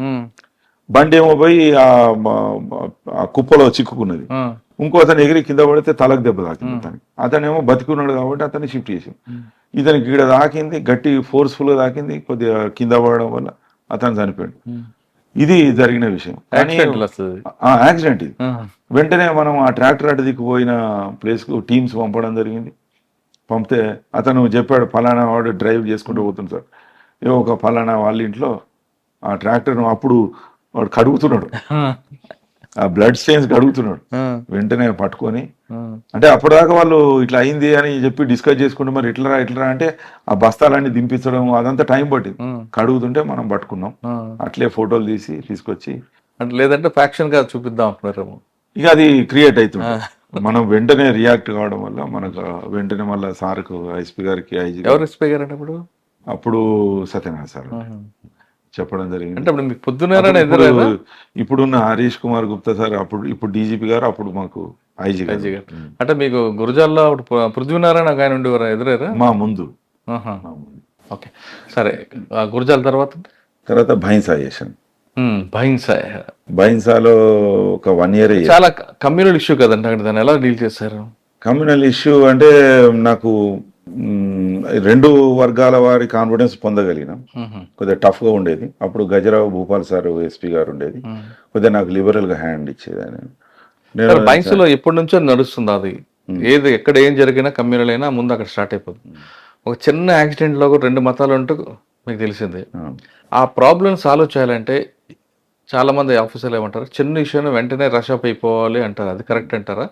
లేదు కొంతమంది ఆఫీసర్లు కేసులు పెట్టి జైల్లో పెడితే వాళ్ళ మార్పు వస్తుంది అంటారు, ఈ రెండింటిలో ఏది కరెక్ట్ అంటారు? అంటే ఎప్పుడు కానీ పోలీసు ప్రజెన్స్ ఉన్నది అంటే క్రైమ్ జరగడానికి, అల్లర్లు జరగడానికి అవకాశం తక్కువ. రెండోది మనకు ట్రీట్మెంట్ అనేది ఇవ్వాల్సిందే, ఇది చట్టపరంగా మనం కోర్టులు, జైల్స్, శిక్షలు పడితే అందరు సెట్ అయిపోతారు. అయితే నేనున్నప్పుడు కొన్ని అంటే మేజర్ వర్క్స్ చేయడం జరిగింది. ఫర్ ఎగ్జాంపుల్ రోడ్ వైడనింగ్ చేసాం. రోడ్ వైడనింగ్ దాదాపుగా 20-30 సంవత్సరాల కథ అది. 80 అడుగుల రోడ్డును 50 అడుగులు ఆక్రమించుకొని ఉంటారు. దాన్ని అప్పుడు బాబు అహ్మద్ సార్ కలెక్టర్ గారు, ఉమ్, గజరావు భూపాల్ సార్ ఎస్పీ గారు. ఉమ్, బాబు అహ్మద్ గారేమో చేస్తారా మీరు రోడ్డు వైడన్ చేస్తారా, నేను ఆర్డీఓని పంపిస్తా అని చెప్పి, మేము ఎందుకు మేము చేస్తాం సార్ అని మేము. ఉమ్, అది దాదాపు 1 కిలోమీటర్ ప్లస్సే ఉంటుంది ఆ రోడ్డు. దాదాపు 2000 పైన షాప్స్ కూలగొట్టడం జరిగింది. ఉమ్, ఆ, దానికి ఫోర్స్ అంటే నేను అడిగిన సార్ నాకు 10 టీంలు కావాలా, మంచి స్ట్రాంగ్ గట్టిగా ఉన్న వాళ్ళు పంపండి సార్ అని మా ఎస్పీ గారు చెప్తే సరే అన్నాడు. అయితే ఈ ఎల్లుండి Demolition. రోడ్ వైడనింగ్ డెమాలిషన్ అని చెప్పి ఉండగానే ఆ రోజు ముధోల్ మాస్క్లో ఒకడు చిన్న పిగ్లెట్ను చంపివేశాడు. ఉహు, నేను పొద్దున ఏదో రన్నింగ్ చేసుకుంటా ఉన్నాము, మేమంతా ఎస్ఎల్సి వెళ్ళాము. గడ్డైన భాగం మీద ఇన్ఫర్మేషన్ రాగానే పరిగెత్తుకెళ్ళాం. దాదాపు 1000-2000 మంది ముస్లిమ్స్, ఉమ్, పెద్ద గొడవ. కానీ ఒక్కరు కూడా స్టోన్ పెల్టింగ్ కానీ తోయడం కానీ మమ్మల్ని తిట్టడం కానీ చేయలేదండి. బికాజ్ మా యొక్క ఇంటిగ్రిటీ నేనైతే నమ్ముతున్నా. వాళ్ళతో ఉన్న ఆ సత్సంబంధాలు మాకు అట్లా ఉండేవి. వాళ్ళు నమ్మారు. ఎట్ ద సేమ్ టైం వాళ్ళు ఒకటే అడిగారు, సార్ డాగ్ స్క్వాడ్ పిలిపించండి అని చెప్పారు. మేము ఆ పిగ్లెట్ తీయడానికి ట్రై చేస్తే వాళ్ళు తీయనీయలేదు. డాగ్ స్క్వాడ్ వచ్చేదాకా కదలొద్దు అని చెప్పి, సరే అని డాగ్ స్క్వాడ్ ఒకటి, మాకు ఇది 7:30-8 గంటల వరకు మేము అక్కడ ఉన్నాం. 7:30 లోపే ఉన్నాం. డాగ్ స్క్వాడ్ వచ్చేసరికి ఒకటి బాగుంది. అది మన సార్ని అడిగితే పంపించారు. వెంటనే సార్ ఏం చేశాడు, వెంటనే గొప్పగా నిజామాబాద్ ఎస్పీ గారితో మాట్లాడి, నిజామాబాద్ పక్కనే ఉంటుంది కాబట్టి ఫోర్స్ వచ్చింది మాకు. ఆ ఫోర్స్ మాకు సపోర్ట్ ఉన్నది. ఇట్లా అలలుగా మనుషులు రావడం, ఒక 200 మంది వచ్చి చూసుకొని పోవడం, మళ్ళీ 200 మంది. కానీ నేను అప్పుడు ఆ డిస్కషన్ పాయింట్లు ఎక్కడైతే కోర్ టీంతో డిస్కస్ చేస్తున్నాం, అక్కడ నేను, మా ఇన్స్పెక్టర్, 2 గన్మెన్లు, ఉహు. 4 ఉన్నాం. ఎవరు ఇన్స్పెక్టర్ అండి? ఆయన రవీందర్ అని ఉన్నారు, ఆయన అప్పుడు ముధోల్ ఇన్స్పెక్టర్. ఉహు, ఇందులో సార్ కూడా వేరే డిఎస్పీలను అందరినీ పంపించడం జరిగింది. అడిషనల్ ఎస్పీ పనసారెడ్డి గారు వచ్చారు. అంత లాస్ట్కు డాగ్ స్క్వాడ్ వస్తే డాగ్ స్క్వాడ్ అది రోడ్ దాకా వెళ్ళి ఆగిపోయింది.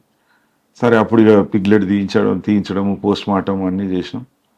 చేసిన తర్వాత వాళ్ళు ఒకటే అడిగారు, మాకు డిటెక్ట్ చేయండి సార్ ఖచ్చితంగా, ఉమ్, 100% నేను ఎఫర్ట్స్ పెడతా, 100% డిటెక్ట్ చేస్తామని చెప్పింది. మాకు 1 నెల రోజులకు దొరికిండు వాడు. అవునా? దొరికింది. ఉమ్, ఎట్లా దొరికిందంటే మాకు అసలు ఈ పిగ్స్ను పట్టుకునే ఆ, వ్యవస్థ ఏంది ఎక్కడ అంటే, ఒక వ్యక్తి పందుల పెంపకందారు ఉన్నాడు. ఉహు, అతన్ని మేము పోలీస్ స్టేషన్ పిలిపించుకొని, అసలు నీ పిగ్స్లో ఏమైనా ఒక్కడే పెంచుతున్నాడని తెలిసింది అక్కడ. ఉమ్, వాడికి 100-200 ఉన్నట్టున్నాయి. ఏది తప్పింది ఏంది కొద్దిగా చెప్పు అది ఇది అని అన్నాక, అరే కొద్దిగా డబ్బులు ఇస్తాం రా భయ్ నీకు, మరి నువ్వు ఏమన్నా చెప్పగలుగుతావు అంటే, సార్ నేను చెప్తా అన్నాడు. అప్పుడు కొంత అమౌంట్ కూడా గిఫ్ట్గా ఇవ్వడం జరిగింది. ఇస్తే తెల్లవారి వచ్చి నాకు మా బావమరి మీదే సస్పెక్ట్ చేస్తున్నా సార్, సస్పిషియస్గా ఉంది నాకు, ఎందుకంటే వాడు నన్ను డబ్బులు అడిగిండు, నేను ఇవ్వలేదు, ఉమ్, ఇవ్వకపోతే నాతో గొడవ పెట్టుకొని పోయిండు. అంటే ఈ ఇన్సిడెంట్కి ఒక 3-4 రోజుల ముందట ఉమ్, వాడే కావచ్చు సార్ అని అంటే, మేము వాడిని పికప్ చేసాం. ఉమ్, పికప్ చేసి ఒకరు అడిగాం, కొద్దిగా గట్టిగా అడిగితే చెప్పిండు, అవును సార్ నేనే చంపిన. అరే ఎందుకు చంపినవరా అన్న, చంపుతీవి కానీ దానిలో మసీదులు ఎందుకు వేసినవరా, ఇంత గమ్మిలలో అయితే ఎంత ఇష్యూ అవుతుండే, చాలా ప్రమాదకరం కదరా అంటే, లేదు సార్ మా బావగాడు వాడు అన్న మాటలు, మా బావగాడు ఇల్లుటం వచ్చిండు సార్ మా దగ్గరికి, వచ్చి ఇన్ని పందులు సంపాదించిండు సార్, నేను పైసలు అడిగితే లేవన్నాడు, మా మీద బతుకుంటా నేను పైసలు అడిగితే లేవంటే నాకు కోపం వచ్చింది సార్, ఓ పందిని చంపాను లేస్తే ఈ పందులన్నింటినీ తీసేస్తారు, వాడు వెళ్ళిపోతాడు మా ఇంట్లోకి వెళ్ళి అని అన్నాడు. నీ ఆలోచనకు ఎంత పెద్ద టెన్షన్ పెట్టినవరా మాకని చెప్పి సార్ చెప్తే, సార్ అప్రిషియేట్ చేసి మాకు వాళ్ళే ఉన్నారండి ముస్లిమ్స్ అప్పుడు సాటిస్ఫై అయ్యారు. అయితే సార్ కూడా, మా ఎస్పీ గారు కూడా న్యూట్రల్గా ఉండాలా అని చెప్పి మళ్ళీ ఒక సెపరేట్ టీంను పంపించాడు. మేము సీన్ రీకన్స్ట్రక్ట్ చేసి వాడు ఎట్లా అయ్యాడు, ఎక్కడ పందిని చంపాడు, ఆ టెలిఫోన్ టవర్ ఉంటుంది అక్కడ ఎట్లా చంపాడు అనేది మేము చూసి అన్నీ బేరీ చేసుకొని కరెక్ట్ ఉందని సార్కు రిపోర్ట్ చేస్తే, సార్ ఏం చేసిండు, మీరు కాదు నేను ఒక టీం పంపుతా అని ఆయన మనసులో ఏముండేను పంపించి మళ్ళీ ఆయన క్రాస్ చెక్ చేసుకుని, క్రాస్ చెక్ ఆయన సెపరేట్ మాట్లాడి అప్పుడు ఆ నిర్ధారణకు వచ్చారు. వచ్చి సార్ వచ్చి పర్సనల్గా ప్రెస్ మీట్ పెట్టి మాకు రివార్డ్స్ ఇచ్చి అప్రిషియేట్ చేసి వెళ్ళాడు. అయితే ఈ ఎల్లుండి మేము రోడ్ వైడెన్ చేస్తామనేటప్పుడు ఈ గొడవ. ఉమ్, సారు అక్కడి నుండి కలెక్టర్ గారి నుండి ఫోన్ వచ్చినట్టుంది. సార్ అడిగినాడు, గిరిధర్ మరి రోడ్ వైడెనింగ్ ఎట్లా అంటే, ఒక 1 వీక్ దాకా ఆగుదాం సార్, మనం 1 వీక్ తర్వాత చేసుకోవచ్చు అని చెప్పి. సరే అని చెప్పి 1 వీక్ తర్వాత మళ్ళీ సారే ఫోన్ చేసిండు. గిరిధర్ సార్ కలెక్టర్ గారు ఫోన్ చేశారు, మరి రోడ్ వైడెనింగ్ చేస్తావా? చేస్తా సార్, తప్పకుండా చేస్తా. సిచ్యువేషన్ ఎట్లుంది అన్నాడు. ఏం లేదు సార్, అంతా కంట్రోల్లో ఉన్నది, ఏం కాదండి. సరే అని చెప్పి రంగంలోకి దిగినాం. అప్పుడు జల్దా అరుణ గారు ఆర్టీఓ గారు ఉంటాయి. ఆమె ఇప్పుడు ఐఏఎస్ కన్ఫర్ అయింది. ఆమె ఎక్కడెక్కడ రోడ్ వైడెన్ చేయాలో మాకు ఒక రిక్వెషన్ ఇచ్చింది. అంటే వాళ్ళు చేస్తారు, మేము ప్రొటెక్షన్ ఇవ్వాలి. ఉమ్, ఆమె లెటర్ ఇవ్వడం, రోడ్ వైడెనింగ్ చేయడం చాలా, అంటే ఒకటే రోజులో మొత్తం తీసేసాం. ఉమ్, మొత్తం తీసేసి క్లియర్ చేస్తే ఇప్పుడు బ్రహ్మాండంగా ఉన్నది. ఇప్పుడు బైన్సా చాలా అందంగా కనబడతాయని చెప్తారు. ఇప్పుడు అప్పుడు వాళ్ళు ఫోన్ చేస్తారు కదా, ఎట్లుంది బైన్సా అంటే, సార్ రోడ్డు చాలా మంచిగా విశాలంగా, మళ్ళీ ఫుట్పాత్లు కట్టారట. నేను పోలేక మళ్ళీ పోయి చూడాలి. సార్ బైక్ సిద్ధార్థ ఎక్కడికి వచ్చారు? సుల్తాన్ బజార్కి వచ్చాను. సుల్తాన్ బాజార్. సుల్తాన్ బజార్లో చేశాను. ఇక్కడ కూడా మాకు మేజర్ ఇక్కడ ప్రాబ్లం ఏంటంటే అఫ్జల్గంజ్ సమస్యాత్మకంగా చాదర్ఘాట్. చాదర్ఘాట్లో నేను వచ్చినాక 1 మంత్కు అప్పుడు రాజా వెంకటరెడ్డి ఇన్స్పెక్టర్ ఉండే, ఒక మర్డర్ అయింది కరెక్ట్గా అక్కడ టెంపుల్ దగ్గరే. ఒక ముస్లిం ఏజ్డ్ పర్సన్ చంపాడు కత్తిపడి. నేను మాట్లాడుతున్నా ఫోన్లో, రాజా అనేదో కేసు గురించి చెప్తున్నా, ఆయన చెప్తున్నాడు, నేను అడుగుతుంటే, సార్ మర్డర్ అయిందట సార్ అన్నాడు. ఎక్కడైంది అని అంటే, ఇట్లా సార్ చాదర్ఘాట్లో అయిందట సార్, అక్కడ నాగదేవత టెంపుల్ దగ్గర. ఎవరు అంటే ఇట్లా ఇట్లా అని చెప్పిండు. చెప్పగానే నేను వస్తున్న పదాన్న, మేమిద్దరం, నేను సుల్తాన్ బజార్ ఆఫీస్ నుండి ఆయన అక్కడి నుండి ఆయన అట్లా రీచ్ కాగానే దాని ఫస్ట్ మేము ఏం చేసామంటే వీడియో తీసాం. పక్కా వీడియో తీసుకొని అన్నీ అక్కడ పడి ఉన్న వస్తువులు, క్రైమ్ ఆబ్జెక్ట్స్ అన్నీ లిఫ్ట్ చేసి ఫస్ట్ ఆ మనిషిని షిఫ్ట్ చేసాం. మాకు తెలియదు అతను చనిపోయిందా లేదా అనేది. అయితే నిశ్చలంగా ఉన్నాడు, చనిపోయినట్టే, కానీ మనకు మెడికల్గానే నిర్ధారణ చేస్తాం. ఫస్ట్ అతన్ని షిఫ్ట్ చేసాం. షిఫ్ట్ చేసి వెంటనే నీళ్లు కొట్టించేసాం. ఇక అక్కడ బ్లడ్ స్టెయిన్స్ అనేటివి కనబడకుండా, ఎందుకంటే మనం ఇవి తీసుకున్నాం కదా, అక్కడ చెప్పులు, కత్తి, పడిపోయిన ఇంకేమో వస్తువులు ఉండే, అవన్నీ. సాధారణ క్లూస్ తీసుకోకుండా డిస్టర్బ్ చేయకూడదు కదా, అందుకే వీడియో తీసుకున్నాం కదా. అంటే వీడియో తీయడం వేరు, ఫిజికల్ గా తీయడం వేరు ఉంటుంది కదా.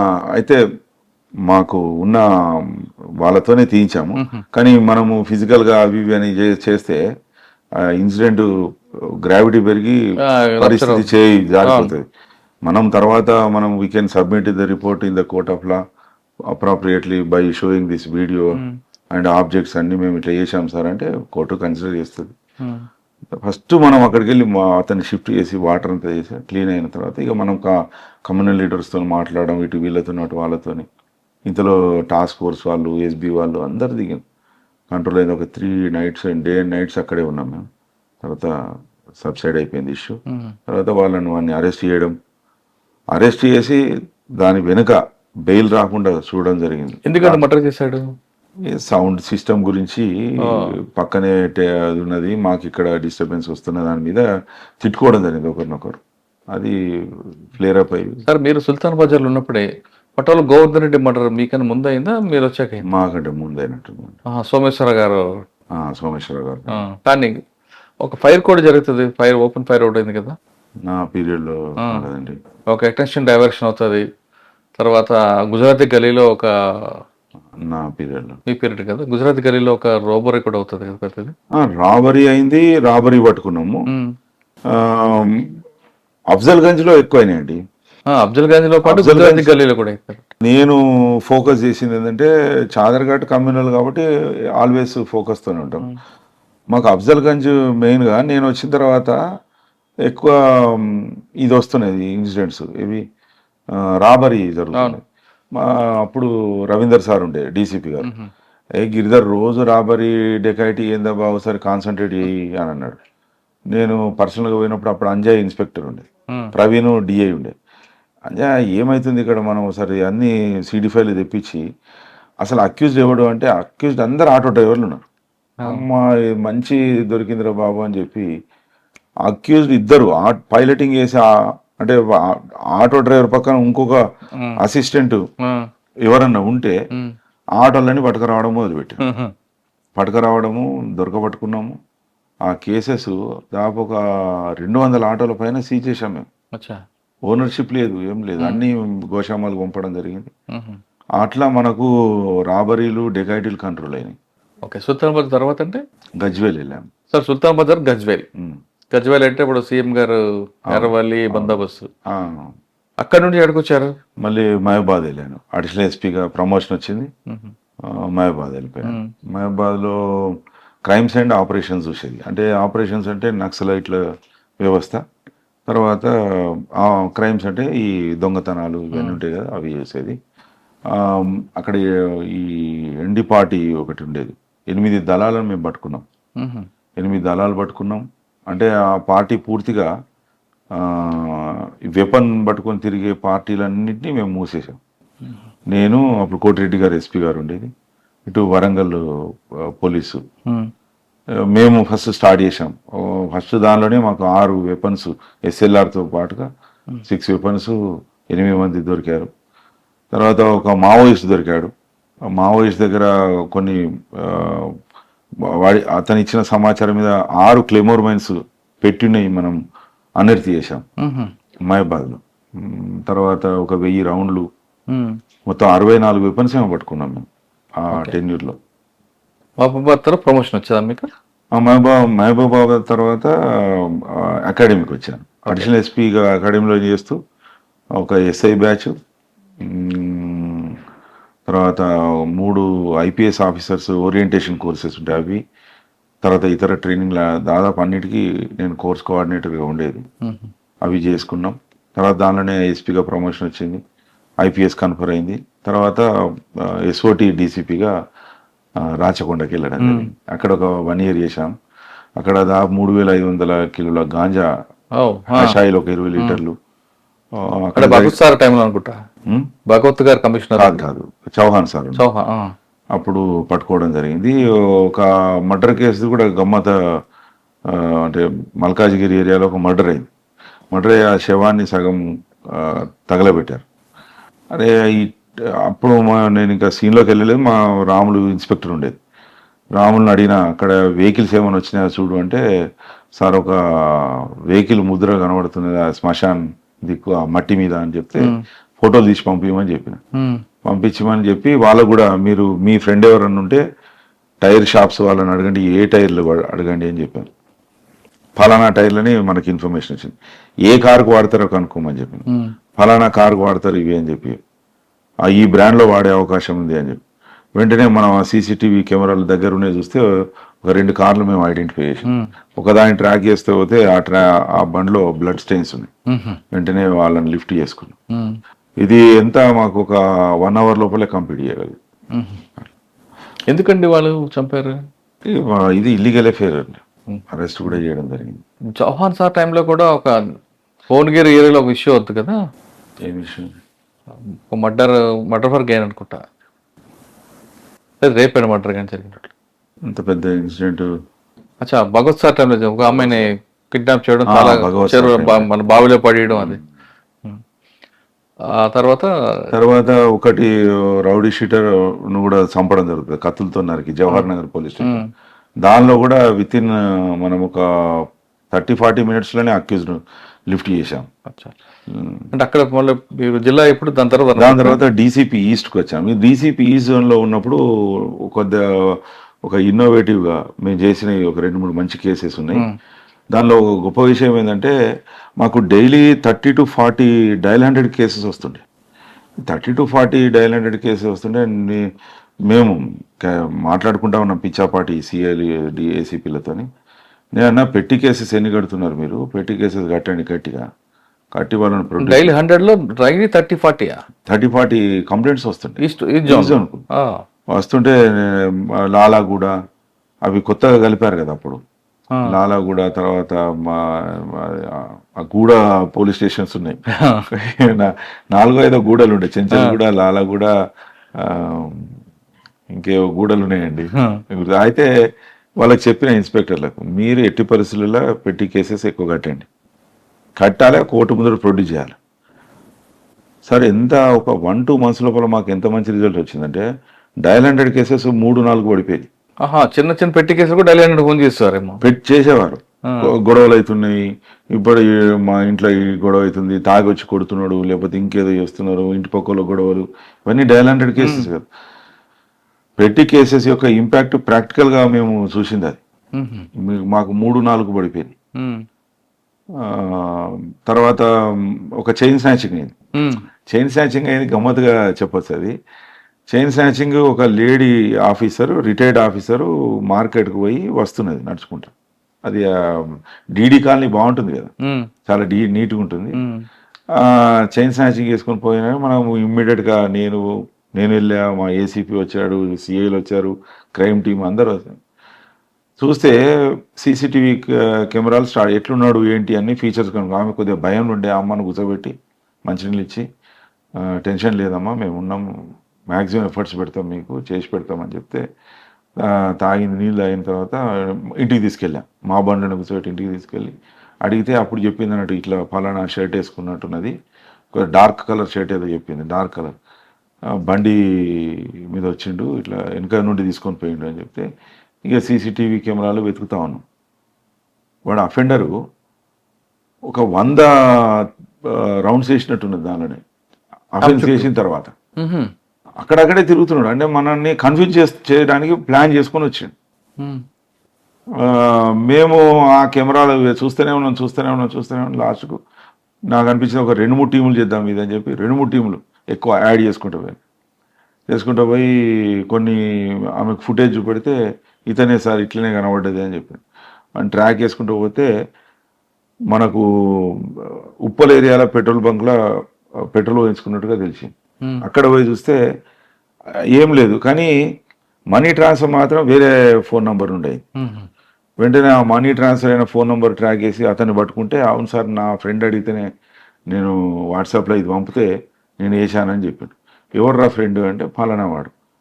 మనం వాడి మీద ట్రాక్ చేసుకుంటూ పోతే వాడు గోవాకు పోతున్నట్టు తెలిసి భార్యను తీసుకొని మా ఎస్ఐని ఇమ్మీడియట్ కార్ ఇచ్చి పంపడం జరిగింది. సార్కు సిపి సార్కి చెప్పేసి పంపిస్తే వాడు వెళ్ళిపోయి ఆ భార్యాభర్తలు ఇద్దరు గోవాలో ఒక హోటల్లో దిగి ఫ్రెష్ అయ్యి బీచ్కి పోదామని బయటకు వచ్చేటప్పుడు మావాడు ఎదురుగా నిలబడ్డాడు. నిలబడి వచ్చేసాయంటే ఎందుకు చేసినామని అంటే, నా భార్య గోవా పోదామన్నది సార్, నా దగ్గర డబ్బులు లేవు అందుకు వేసా అని చెప్పి. కానీ దొంగతనం చేసిన తర్వాత, స్నాచింగ్ అయిన తర్వాత పారిపోకుండా అక్కడే తిరగడం వల్ల అంటే మనని సీసీటీవీలో కన్ఫ్యూజ్ చేయాలని, అంటే వాడు మల్టిపుల్ టైమ్స్ తిరగడం వల్ల ఎవరో తిరుగుతున్నారు, ఎందుకో తిరుగుతున్నాడు గల్లీలో, మనం ఏమనుకుంటాం అఫెన్స్ చేసినప్పుడు పారిపోతాడు అనుకుంటాం. అట్లా అంటే అట్రాక్షన్ డైవర్షన్ లో భాగంగా అట్లా మనని చేశాడు. చాలా ట్రిప్స్ చేశాడు. అందులోనే ఈ సందులో నుండి వెళ్తాడు, మళ్ళీ ఆ సందులోకి వెళ్ళి వస్తాడు, ఆ సందులో నుండి, ఇవన్నీ మేము అబ్జర్వ్ చేయడం జరిగింది. అంటే ఫ్రెష్ అప్ అంటారా, రిపీట్ అయిపోంటారా? ఫ్రెష్ వాడు అంటే వాడు, కానీ వాడికి నాలెడ్జ్ ఉంది, చైన్ స్నాచింగ్ ఎట్లా చేయాలి అంత నాలెడ్జ్ ఉంది, కానీ వాడు ఫ్రెష్ అఫెండర్. కానీ భార్య ఏమంటది? ఇక వాళ్ళిద్దరి మధ్య సమస్య, మాకు సంబంధం లేదు. ఓకే, అంటే భార్య కొద్దిగా వీడి సంపాదన, ఈ అబ్బాయి సంపాదన సరిపోతలేదు, ఆమె ఏదో ఎక్స్పెక్టేషన్ చేసుకొని వచ్చింది. ఆమె నాకు వాషింగ్ మిషన్ లేదని అవని ఇవని గొడవ చేస్తా సార్, ఇక ఎటు పోలేదు ఇప్పటి వరకు, మనం ఒక ఊరికి కూడా పోలేదని అంటే నేను చేసి తీసుకొని పోయినా, దొంగతనం చేసిన అని చెప్పి. ఓకే, ఇజ్జం తర్వాత అండి, తర్వాత వనపర్తికి వెళ్ళాను. వనపర్తిలో కొన్ని రిలీజియస్ పాయింట్ ఆఫ్ వ్యూలో కొన్ని వర్క్స్ చేశాము. ఫస్ట్ మేము చేసిన మంచి పని ఏంటంటే, ఈ హుండీ థెఫ్ట్స్ ఎక్కువైతుంటాయి వనపర్తిలో. హుండీ టెంపుల్లో దొంగతనాలు చేస్తుంటే, నాకు మా చిన్నప్పుడు మా ఫాదర్ ఒక లాక్ గురించి చెప్పాడు. మా ఇంటికి అదే లాక్ ఉంటుంది ఎప్పుడు, ఇన్సైడ్ నుండి దష్టాల్ అంటాడు ఆయన. ఇంత పెద్ద కీస్ ఉంటాయి. ఈ దష్టాల్ ఏంటంటే బ్యాక్ సైడ్ నుండి లాక్ ఉంటుంది, సేమ్ ఈ మోడల్లో. ఇవేమో సొఫిస్టికేటెడ్ ఉంటాయి, అది కొద్దిగా మొరటుగా ఉంటుంది అన్నట్టు, చీప్ అండ్ బెస్ట్, స్ట్రాంగ్. అది బయట నుండి ఒక హోలే కనబడుతుంది, లాక్ పెట్టి కీ పెట్టి 10 టైమ్స్ తిప్పాలి. ఉమ్, లోపల నుండి రాడ్ వచ్చి అడ్డంగా పడుతుంది. ఉమ్, ఇది మా ఇల్లు రోడ్డు మీద ఉంటుంది కరీంనగర్లో. ఉమ్, మా ఇంటికి అదే తాళం పెట్టిస్తాడు మా నాన్న. ఉమ్, అది ఎప్పటి నుండో ఉన్నది. ఆ బయట తాళం గొల్లెం వేయడు. ఉమ్, ఈ దష్టాలతో తాళం వేసేస్తాడు. మనకేం కనబడుతుంది అంటే బయట నుండి ఒక హోల్ మాత్రమే కనబడుతుంది. గొల్లెము పెట్టి ఉండదు. ఉమ్, గొల్లెం పెట్టి ఉండకపోతే ఏమనుకుంటారు, లోపల ఎవరో వ్యక్తులు ఉన్నారని అనుకుంటారు. ఉమ్, ఇప్పుడు 3 O's system, object, opportunity, offender 3 కలిస్తేనే క్రైమ్ అవుతుంది. ఉమ్, ఇప్పుడు ఫర్ ఎగ్జాంపుల్ ఒక లేడీ గొలుసు వేసుకొని పోతుంది, నిర్మానుష్యంగా ఉంది, దొంగోడు వచ్చాడు, చైన్ స్నాచర్ వచ్చాడు. వీడు ఏమంటాడు, చూస్తాడు అంటారా, ఎవరు లేరు, ఉమ్. ఆపర్చునిటీ ఉంది, ఆపర్చునిటీ దొరికింది. ఆబ్జెక్ట్ ఉంది, ఉమ్, అఫెండర్ ఉన్నాడు, ఉమ్. మూడు కలిసి కలిస్తే ఇప్పుడు మనం ఏం కట్ చేస్తున్నాము, ఆపర్చునిటీ కట్ చేశారు. ఆపర్చునిటీని మనం కట్ చేస్తున్నాం. ఆ. అది అట్లా తాళాలు దాదాపు ఒక 390-400 టెంపుల్స్కి పెట్టించాం. Opportunity, offender, object. ఆబ్జెక్ట్ అంటే మనకు దొంగతనం కానీ ఇది క్రైమ్ 3 కలిసి క్రైమ్. కలిస్తేనే మన క్రైమ్. అది లేకుండా మనం చేయాలి. సరే అండి, వనపర్తిలోనే ఇంకొక బంగారు షాప్కి బయట షాప్లో చేసుకొచ్చిన వారికి మర్డర్ చేస్తారు కదా. అవును, అది మర్డర్ ఫర్ గెయిన్ చేశారు. అది దాదాపు ₹1,00,00,000 విలువైన బంగారాన్ని ఈ నాగర్ జిల్లా ప్రాంతంలో ఒక రాజస్థానీ వాళ్ళు సెటిలర్స్ అవుతారు. వాళ్ళకు జ్యువెలరీస్ ఉంటాయి. ఆ జ్యువెలరీకి ఆంధ్ర ప్రాంతం నుండి, గుంటూరు ప్రాంతం నుండి ఒక అతను బంగారు ఆర్నమెంట్స్ చెన్నైలో కానీ ఇంకా ఇతర ప్రాంతాల్లో తయారు చేయించుకొని వచ్చి గద్వాల, వనపర్తి, మహబూబ్నగర్ జిల్లాలలో అమ్ముతాడు ఆయన. అమ్ముడు పోయిన తర్వాత అతను డబ్బు కలెక్ట్ చేసుకొని పోతాడు. అట్లా అతను 1 కిలో బంగారం తీసుకొని వచ్చాడు. కిలోకి ఎక్కువనే అనుకుంటా, కొంత వెండి తీసుకొని వస్తే అతను గద్వాల నుండి డైరెక్ట్గా నాగర్ కర్నూలు వెళ్ళాడు. వెళ్ళిన తర్వాత మిస్ అయిపోయాడు. అది మనకు తెలియని స్టోరీ. అదే నాగర్ కర్నూలులో కంప్లైంట్ వాళ్ళు పెట్టుకున్నారు. అతని తమ్ముడు వెళ్ళి కంప్లైంట్ ఇవ్వడము, పోలీసు వాళ్ళు వెతుకుతామని చెప్పి. కానీ మాకు ఇక్కడ వనపర్తి ఏరియాలో ఒక అన్నోన్ డెడ్ బాడీ దొరికిందని రోడ్ పక్కన ఆ చెట్లలో పడేసి ఉందని చెప్పి ఇన్ఫర్మేషన్ వస్తే, జీన్స్ ప్యాంట్ ఉంది, బ్లూ కలర్ జీన్స్ ప్యాంటు, వేరే షర్ట్ ఒకటి ఉంది, ఎటువంటి ఆనవాళ్ళు ఏం లేదు, చంపినట్టుగా ఏం లేదు అన్నట్టుగా వచ్చింది. అన్నోన్ డెడ్ బాడీ అక్కడ ఎందుకు పడి ఉంటుంది, కొద్దిగా కరెక్ట్గా చూడండి అని చెప్తే మళ్ళీ మా ఎస్ఐ గారు వెళ్ళి శవాన్ని కొద్దిగా తిప్పి చూస్తే కొద్దిగా బ్లీడింగ్, తర్వాత ఇక్కడ గొంతు దగ్గర కొద్దిగా ఒరిపిడి అయినట్టుగా కొన్ని కనబడ్డాయి. వెంటనే మనము ఈ ఫోటో తీసి అన్ని పోలీస్ స్టేషన్లకు గ్రూపులలో వేసాము, వీళ్ళు ఎవరైనా ఉన్నారా అంటే. అది గద్వాలకు రీచ్ అయిన తర్వాత గద్వాల్లో జ్యువెలరీ అతను వీళ్ళ తమ్మునికి ఫోన్ చేసి చెప్పాడు, ఇతను మీ అన్ననే ఉన్నట్టున్నది చూడు అని చెప్పి. అతనికి ఇస్తే అవును ఐడెంటిఫై చేసిండు. వెంటనే మాకు ఇదంతా జరిగింది 1 గంట లోపలనే మాకు ఫోన్ చేసిండు, సార్ అతను మా అన్నే సార్. అరే మీ అన్న ఇక్కడికి ఎందుకు వచ్చాడు, మా అన్న ఇట్లా బిజినెస్ చేస్తాడు సార్ అంటే, అరే అట్లనా అని చెప్పి వెంటనే టీమ్స్ ఫామ్ చేయడం జరిగింది. డిఎస్పీ నేను పోయి అసలు మొత్తం స్కెచ్ చేసుకున్నాము. ఫస్ట్ ఇతను ఎక్కడ లాస్ట్ పాయింట్ ఎక్కడ అనేది మనం టెక్నికల్గా ఎవిడెన్స్ తీసుకున్నాం. అక్కడ సీసీటీవీ కెమెరాలు చూస్తే మనకు ఒక ఐడెంటిఫై అయింది. ఏంటి, అతన్ని ఆ జ్యువెలర్స్ అతనే ఫాలో అయినట్టుగా, అది ఆ షాప్లోకి వెళ్ళాడు, మళ్ళీ బయటకు వస్తే అతనే ఫాలో అయినట్టుగా మనకు అర్థమైంది. వెంటనే ఆ టీమ్స్ ఫామ్ చేసి వెంటనే మా టీంను పంపించాం. పంపిస్తే ఫస్ట్ ఒప్పుకోకపోతే మా ఎస్ఐ కొద్దిగా లోపలికి తీసుకుపోయి మాట్లాడి అప్పుడు లోపల ఏం మాట్లాడాడు అది ఎస్ఐకి ఆయనకు తెలుసు. మాట్లాడితే అతను చెప్పాడు, సార్ ఇట్లా చేశారా అని చెప్తే బంగారం ఉందనేది ఐడెంటిఫై చేసుకున్నారు. వాళ్ళకు కొన్ని డెట్స్ ఉన్నాయి, ఇది తీసేసి మనం వీళ్ళని లిఫ్ట్ చేస్తే ఎట్లయినా డెడ్ బాడీ వనపర్తి అంటే మనకు సంబంధించిన జిల్లాలో పడేస్తే వీడు ఎక్కడో ఆంధ్ర నుండి వచ్చాడు, ఎవరు అడుగుతారు డెడ్ బాడీ ఎక్కడో పడితే ఎట్లా పడిపోయింది అని అనుకుంటారని వాళ్ళ ప్లాన్. కానీ పోలీస్ వ్యవస్థ ఒకటి ఉంటుంది అనేది. కార్లోనే మర్డర్ చేశాడండి. అయితే అతన్ని నేను కూడా గద్వాల వనపర్తి మీదకి వెళ్ళి గద్వాల పోతా, నువ్వు ఎక్కడైనా దిగితే దిగు, వనపర్తిలో దిగితే దిగు అని చెప్పి అతన్ని తెలివిగా డ్రైవరు మెయిన్ అక్యూజ్డ్ డ్రైవింగ్ సీట్లో ఉన్నాడు, ఇతన్ని తన పక్క సీట్లో కూర్చోబెట్టుకున్నాడు. వెనకతను ఒక అఫెండర్, అంటే ఎగ్జిక్యూట్ చేసినది అతను. వనపర్తి దాకా వస్తూ వెనక నుండి టవలేసి ఆ ముక్కు మీదనే గట్టిగా, ఫేస్ మీదనే గట్టిగా పట్టుకున్నారు.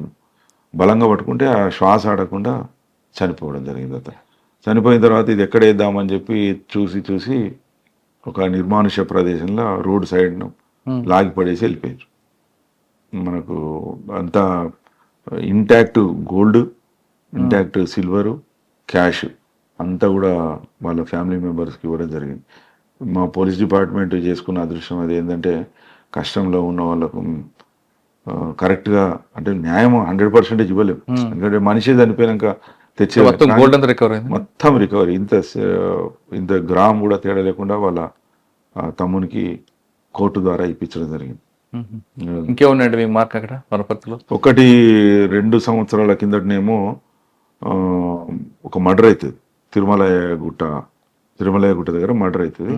మర్డర్ అయితే మా వాళ్ళు అది పెండింగ్లో పెడతారు ఫైలు, అఫెండర్ కూడా తెలుస్తలేదు. అయితే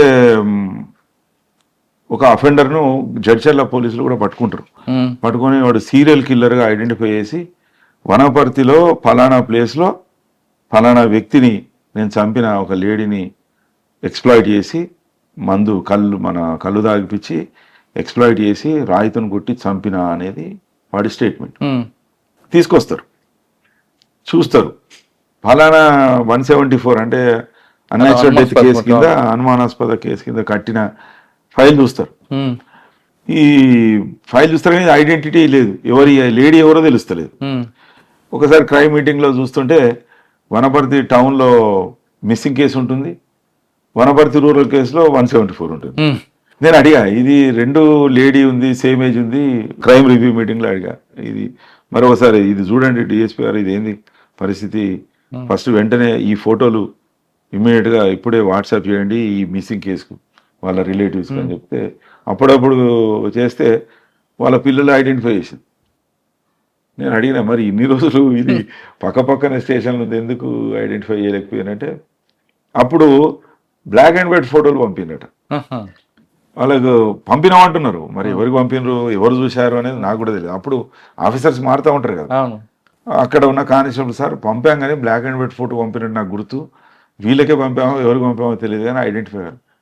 అట్లా మనము 2 years బ్యాక్ నుండి అట్లా కేసు అక్కడ పడి ఉన్నదని, అటువంటి చాలా అట్లా కేసెస్ ఉన్నాయి సార్. కానీ వనపర్తిలో నైట్ హెచ్పీలు ఎక్కువ ఉంటాయి, ట్రాఫిక్ ప్రాబ్లం కనిపిస్తుంది, వాటి మీద ప్లస్ ఆర్గనైజ్డ్ క్రైమ్ ఒకటి ఉంటుంది, ఇసుక మాఫియా లాంటిది. మా ఆర్గనైజ్డ్ క్రైమ్ అంటే ఒక కానిస్టేబులే ఒక దానిలో కేసులో ఇన్వాల్వ్ అయ్యిండు. ఇక అవన్నీ పేర్లు అవసరం లేదు కానీ, ఎట్లా చేశాడంటే రియల్ ఎస్టేట్ బూమ్ ఉన్నప్పుడు అందరి దగ్గరికి వెళ్ళి కానిస్టేబుల్ దగ్గర నుండే ఇన్వెస్ట్మెంట్స్ పెట్టించడం, ఇన్వెస్ట్మెంట్ పెట్టించి ఒకరిది రిజిస్ట్రేషన్ ఇంకో రిజిస్ట్రేషన్ ఇంకొకరికి అట్లా చేయడం. తర్వాత భద్రతలో ఒక కానిస్టేబుల్తో కొల్యూడై ఓన్లీ అగ్రిమెంట్ మీదనే ఫుల్ లోన్ తీసుకోవడం ఇవన్నీ జరిగింది. దాదాపు ఒక 20-25 కోట్ల. అది మాకు sir law and order Mahesh Bhagwat సార్కి చెప్పిన, సార్ ఇట్లా ఉంది అంటే గిరిధర్ ఇమ్మీడియట్గా కేసు కట్టి ఆయన అరెస్ట్ చేయి అని చెప్పి చెప్పడం జరిగింది. వెంటనే మనం కేసు కట్టడము. అయితే ఒక 5 months అబ్స్కాండింగ్ ఉన్నాడు. 5 months ఉంటే నేను వాళ్ళ మిస్సెస్ని ఒకసారి నా ఆఫీస్ పిలిపించిన, నీ భర్త ఏడమ్మా అని. మిస్సెస్కి అన్నీ తెలుసు వాడు ఏమేం చేస్తున్నాడు, ఎందుకంటే వాడి గురించి ఒక కారు పెట్టుకున్నాడు, ఈమెకు ఒక కారు కొనిచ్చాడు. వాడికి కారు వెనక వాడికి ఇంకొక కారు ఎస్కార్ట్, దానిలో ఒక 4-5 మనుషులు, కానిస్టేబుల్. ఇవన్నీ ఇంత వ్యవస్థ అంటే ఇవన్నీ పోలీస్ డిపార్ట్మెంట్ కు పూర్తిగా తెలియదు. వీళ్ళు చేస్తున్న దందాలు బయట ఏం చేస్తున్నా అనేది మాకు తెలియదు కదా. అట్లా చేసి వాళ్ళు ఎందుకంటే పోలీస్ కానిస్టేబుల్లే పెట్టుబడులు పెట్టారు పాపం దాన్ని, వాళ్ళందరూ నష్టపోయారు. ఇప్పుడు దాదాపు 20-25 మంది నష్టపోయారు. భార్య ఏమంటది పిలిస్తే? భార్యని ఏమన్నా అంటే, నువ్వు అమ్మ ఎన్ని రోజులు పోతాడు నీ భర్త అని అన్న. అంటే సార్ నాకు తెలియదు సార్. నీకు తెలియకుండా ఏముండదు, నాకు అన్ని తెలుసు, ఎక్కడెక్కడ ఉంటాడు, మహబూబ్నగర్కి ఎప్పుడు వచ్చిపోతున్నాడు అంతా నాకు ఇన్ఫర్మేషన్ ఉంది. సరే ఎన్ని రోజులు నీ భర్తకు దూరంగా ఉంటావు నువ్వు అని అడిగి, మేము అరెస్ట్ చేసేదైతే తప్పదు, 100% అరెస్ట్ చేస్తాం. అరెస్ట్ కాకుండా వాడు ఎన్ని రోజులు ఉంటాడు? ఇంకో ఏడాది ఉంటాడా? ఆ ఏడాది ఉంటే నీకేమేమి నష్టము? నీ పిల్లలకు తండ్రి ఉండడు, మీ మామ ఉన్నాడు కదా, మీ మామకు మరి ఆ, చూసుకునే కొడుకు ఉండడు. ఇట్లా ఇంకో సంవత్సరం తర్వాత ఆయన అరెస్ట్ అవుతాడు కదా అని అడిగితే కొద్దిగా నేను ఇప్పుడు ఇంత ఫాస్ట్గా ఉంటుంది మాట్లాడి అన్నీ కోల్పోయి తన పిల్లలకు తండ్రి లేక, నువ్వు భర్త లేక, కూరగాయలు తేవడానికి, నీకు ఏదైనా హాస్పిటల్కి పోతే తీసుకుపోవడానికి ఎవరు లేరు, ఎవరి మీద డిపెండ్ అవుతావు, ఎన్ని సంవత్సరాలు ఉంటావు? వాడు అట్లే తిరగని, మాకు కూడా నష్టమే ఉన్నది, తిరగని తెల్లవారు తీసుకొచ్చి ప్రొడ్యూస్ చేసింది. ప్రొడ్యూస్ చేస్తే కేసు కట్టి అరెస్ట్, అంటే అంత కన్ఫెషన్ గిట్ట రాసి అరెస్ట్ చేయడం జరిగింది. ఏం చేసిందండి? ఆవిడ దాచిపెట్టిందా? ఆవిడకి తెలుసు. వాళ్ళు ఏమంటే వాళ్ళు ఏదో ట్రై చేస్తున్నారు సెటిల్ చేసుకుందాం అన్నట్టుగా. వాడు అట్లా కూడా మభ్యపెడుతూనే ఉన్నాడు కానిస్టేబుల్.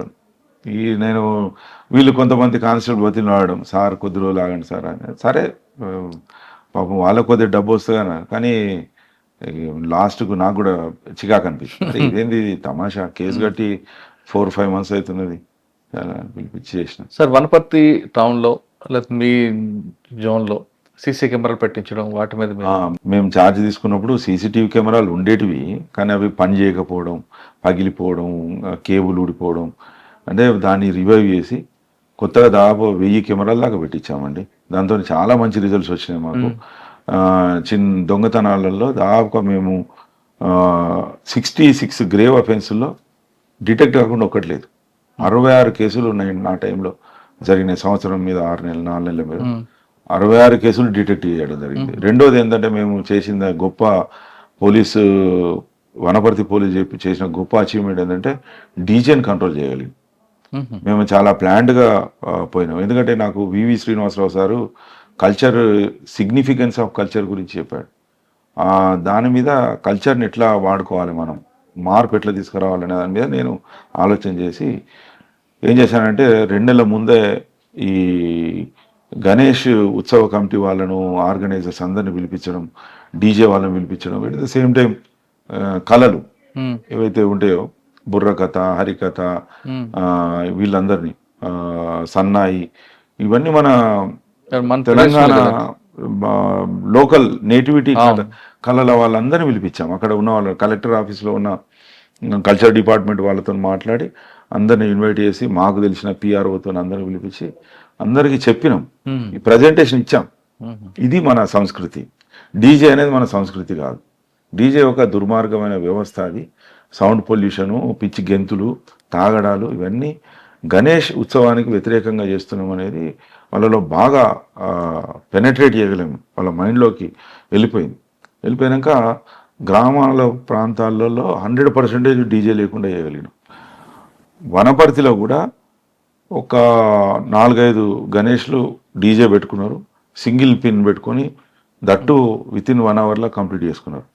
నేను ఇంకా వాళ్ళకి ఏం చెప్పినా అంటే, అరే గణేష్ ఉత్సవాన్ని ఒక పవిత్రత ఉన్న కార్యక్రమం, అది శుభ్రంగా తలంటూ స్నానం చేసుకోవాలి, మంచిగా నూనె పెట్టుకొని తలంటూ స్నానం చేసి వచ్చి శుభ్రంగా మీ అమ్మ నాన్న కాళ్ళు ముక్కి వచ్చి భగవంతుని దగ్గర ఆరతులు పట్టి పొద్దున భగవంతుని ఎత్తుకొని మీరు మోసుకుంటా కానీ కార్లలో కానీ తీసుకెళ్ళి పూజ శ్లోకాలు రిసైడ్ చేసుకుంటున్నాం, నామాలు రిసైడ్ చేసుకుంటున్నాం, మీరు పోయి ఈ కళలను ద్వారా అతనికి వీడుకోలు ఘనంగా పలకాలి. కానీ తాగి గెంతి పిచ్చోళ్ళలాగా ఇట్లా ఏంట్రా ఇదని మనం వాళ్ళకి అర్థం చేస్తే మాకు 95% రిజల్ట్ వచ్చిందండి. సింగిల్ కంప్లైంట్ లేదు, డయల్ 100. డీజే సౌండ్ కంప్లైంట్ లేదు, డీజే గురించి గొడవ లేదు, తాగి కొట్టుకున్న సందర్భాలు లేవు, పోలీసు వాళ్ళు కొట్టిన సందర్భాలు లేవు, పోలీసు వాళ్ళు నెట్టిన సందర్భాలు లేవు. మొన్న లాస్ట్ గణేష్ నేను బయటకు వెళ్ళలే, డిఎస్పీ వెళ్ళలే, మంచిగా ప్రశాంతంగా ఇంట్లో కూర్చున్నాం.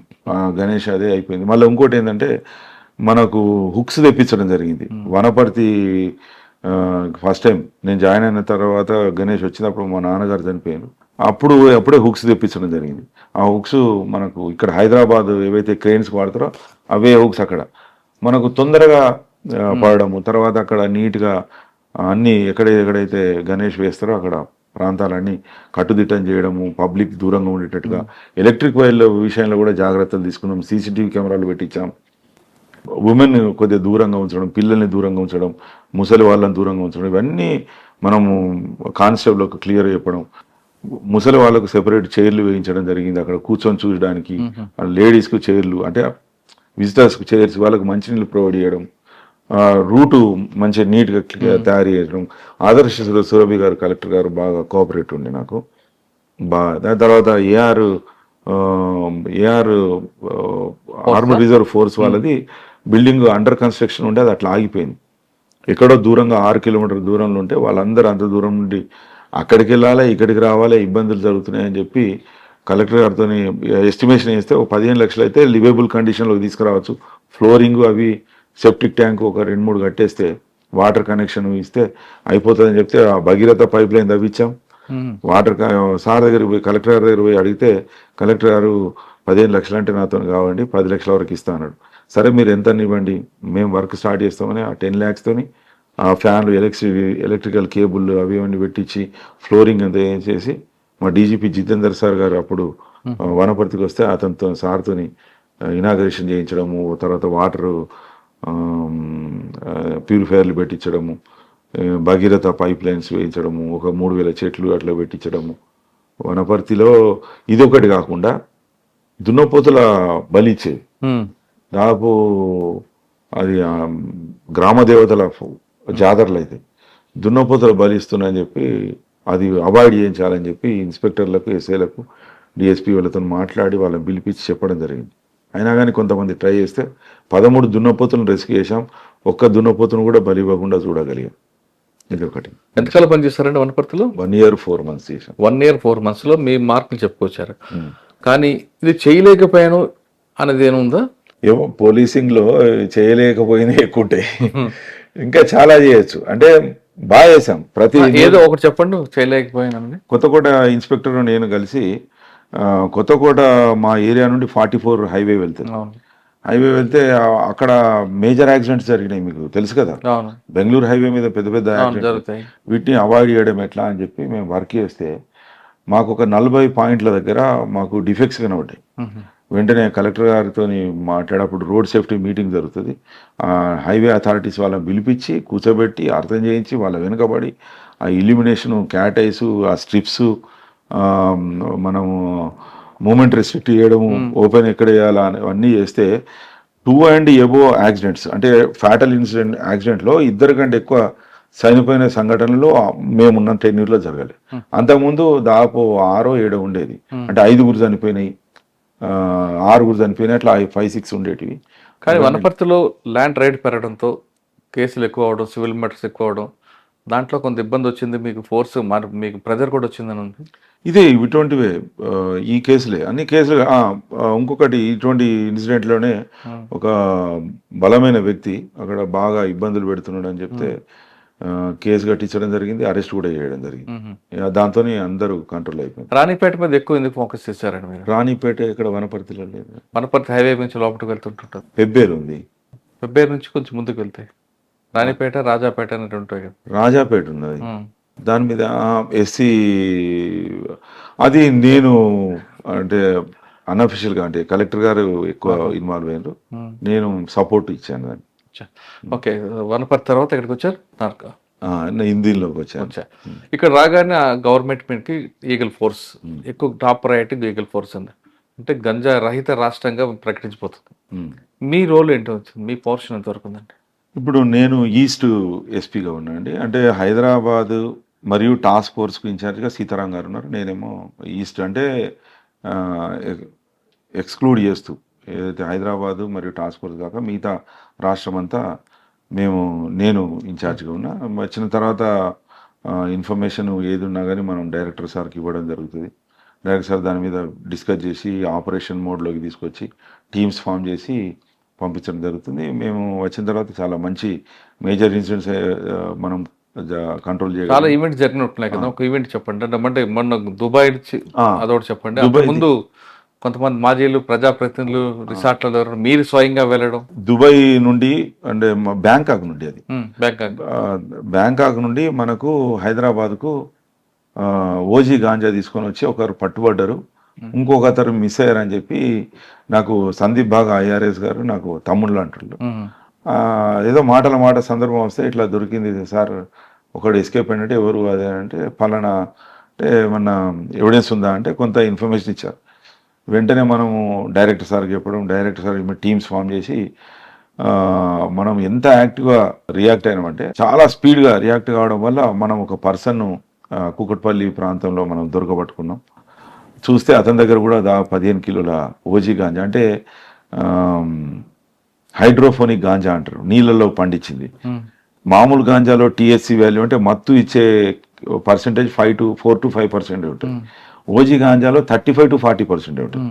అంటే ఒక పఫ్ లాగితే వాడు గాంజా గాల్లో మత్తు వచ్చేస్తుంది. అటువంటి కెపాసిటీ ఉన్న గాంజా వీళ్ళు హైదరాబాద్కి ఎందుకు తీసుకొచ్చారనేది మనం స్టార్ట్ చేసాం. మనకు చేస్తే మాకు పూర్తిగా తవ్వుతూ చేస్తే మాకు ఒక కింగ్ పిన్ ముంబై నుండి ఇదంతా ఆపరేట్ చేస్తున్నాడు. ఆ ఆపరేషన్ కూడా భలే టెక్నిక్ ఉందండి. కింగ్ పిన్ ఎవరితో మాట్లాడు, అతను ఒకరితో మాట్లాడతాడు. ఆ ఒకడు కింగ్ పిన్తో తప్ప వేరే వాళ్ళతో మాట్లాడు. కింద అతనికి ఒక 3-4 అసిస్టెంట్స్ ఉంటారు. ఈ అసిస్టెంట్స్ ఒకరికొకరికి టచ్ ఉండదు, ఒకరికొకరు పరిచయం ఉండదు, ఒకరికొకరు తెలియదు. ఇతనికి ఇచ్చే ఇన్స్ట్రక్షన్స్ మాత్రమే ఇతనికి ఇస్తాడు. ఇతను కొంతమందిని ఎంగేజ్ చేస్తాడు. ఆ ఎంగేజ్ చేసిన అతనికి ఒకరికొకరిని పరిచయం ఉండదు, అసలు ఎవ్వరికి సంబంధం ఉండదు. కానీ మొత్తము ఒక టీం లాగా నడుస్తూ ఉంటుంది. అంత టెక్నికల్గా వాళ్ళు నడుపుకుంటూ వస్తారు. అయితే వీళ్ళు ఎక్కడెక్కడ ఫస్ట్ స్టార్ట్ చేసింది మన దగ్గర కాదు, ఇది ముంబై నుండి ఓజీ గాంజా తెప్పించారు. ఎట్లా ఇప్పుడు ఈ కింగ్ పిన్కు ఒక తమ్ముడు ఉన్నాడు. ఆ తమ్ముడిని బ్యాంకాక్లో ఉంచి అతను కొంత ల్యాండ్ అక్కడ వేరే వాళ్ళతో పార్ట్నర్స్తో ల్యాండ్ లీజ్ తీసుకొని అక్కడ ఓజీ గాంజాను ప్రొడ్యూస్ చేస్తాడు. ప్రొడ్యూస్ చేయడం ఒకటి, తర్వాత అక్కడ ట్రాన్స్పోర్టేషను అన్ని మేనేజ్ చేయడము, అక్కడ హోటల్లో ఒక కొంత పార్ట్నర్షిప్ కూడా తీసుకోవడం. ఎందుకంటే ఇక్కడ నుండి వెళ్ళే వాళ్ళు ఆ హోటల్లో అకామిడేట్ అయ్యి వాళ్ళు ఇచ్చిన సూట్ కేసు తీసుకొని వస్తారు. సూట్ కేసులో ఏమున్నది కూడా వాళ్ళకి తెలియదు. అది దిగినాక తెలుస్తుంది అన్నట్టు. అంటే తీసుకున్నాక కొద్దిగా జాగ్రత్త తీసుకోకండి ఫలానా వస్తువు అని చెప్పి చెప్పడం. వాళ్ళు దిగగానే ఇక్కడ ఆ సూట్ కేసు ఉన్న వాళ్ళతోని వీళ్ళు ఆ కలర్ చూసి ఐడెంటిఫై చేయడం, అక్కడ నుండి వీళ్ళు తీసుకోవడం, ఇదంతా ఒక సినిమాటిక్ గానే నడుస్తూ ఉంటుంది. అది మనము బ్రేక్ చేయగలిగినాం. అది డైరెక్టర్ సార్ పర్సనల్గా మానిటర్ చేసి అద్భుతమైన కేసు అండి ఇది. దీనిలో ఐడెంటిఫై చేస్తే 40 మంది, మోర్ దాన్ 40 అక్యూజ్ను మనం అరెస్ట్ చేసాం. దీనిలో దాదాపు 1000 పైన ట్రిప్స్ చేశారు వీళ్ళు. అంటే 150 పైన దగ్గర దరిదాపులో 150 ట్రిప్స్ చేస్తే 1000 కిలోల పైన మనకు వచ్చిందని మేము సస్పెక్ట్ చేస్తున్నాం. అయితే దీనిలో ఉన్న వాళ్ళు ఎవరైతే అఫెండర్స్ ఉన్నారో సెంట్రల్ ఏజెన్సీస్ కూడా పట్టుకున్న దానిలో వీళ్ళ అన్యాయులు కొంతమంది ఉన్నారు. అవన్నీ ఇప్పుడు క్లబ్ చేసి కేసులో ఈ కింగ్ పిన్ అనేటోడు ఎట్లా దీన్ని మొత్తము ఒక ర్యాకెట్ లాగా, సిండికేట్ లాగా నడుపుతున్నాడు అనేది మనం ఎస్టాబ్లిష్ చేస్తున్నాం. ఓకే, సో దీనికన్నా ముందు ఒక రిసార్ట్ ఆపరేషన్, అది ఇక మా డ్యూటీలో భాగంగా సమాచారం వచ్చింది, మేమంతా రెడీ. ఎస్పీ సాయి వెళ్ళేంత ఆపరేషన్ ఇంకా పెద్దదిగా అయితే మీరు వెళ్తారు కదా? అంటే మేము వెళ్ళలేదు నిజంగా స్టార్టింగ్లో, కానీ దాని గ్రావిటీ బట్టి ఇన్వాల్వ్ కావాలి. తెలంగాణ ఇప్పుడు ఈగల్ ఫోర్స్ ఉంది, పట్టుకురావడం చేయడమేనా, లేదు అందులో శిక్షలు పడే విధంగా లీగల్ స్ట్రెంగ్త్ కూడా ఉందంటారా? నిజంగా కూడా మంచి ప్రశ్న వేశారు. అంటే లీగల్గా స్ట్రెంత్ మాకు ఒక లీగల్ అడ్వైజర్ ఉన్నారు, తర్వాత లీగల్ టీం ఉంది, టెక్నికల్ టీం ఉంది, తర్వాత అడ్మిన్ టీం ఉంది, ఆపరేషన్స్ టీమ్స్ 2 ఉన్నాయి. అంటే పెద్ద స్థాయిలో జిల్లా స్థాయి వరకు మా ఫోర్సెస్ పనిచేస్తాయి. దీనిలో మా డైరెక్టర్ సార్ వచ్చిన తర్వాత అంతకుముందు ఈ ఎన్డీపీఎస్ యాక్ట్ మీద శిక్షణ అంత పోలీసుకు లేదు.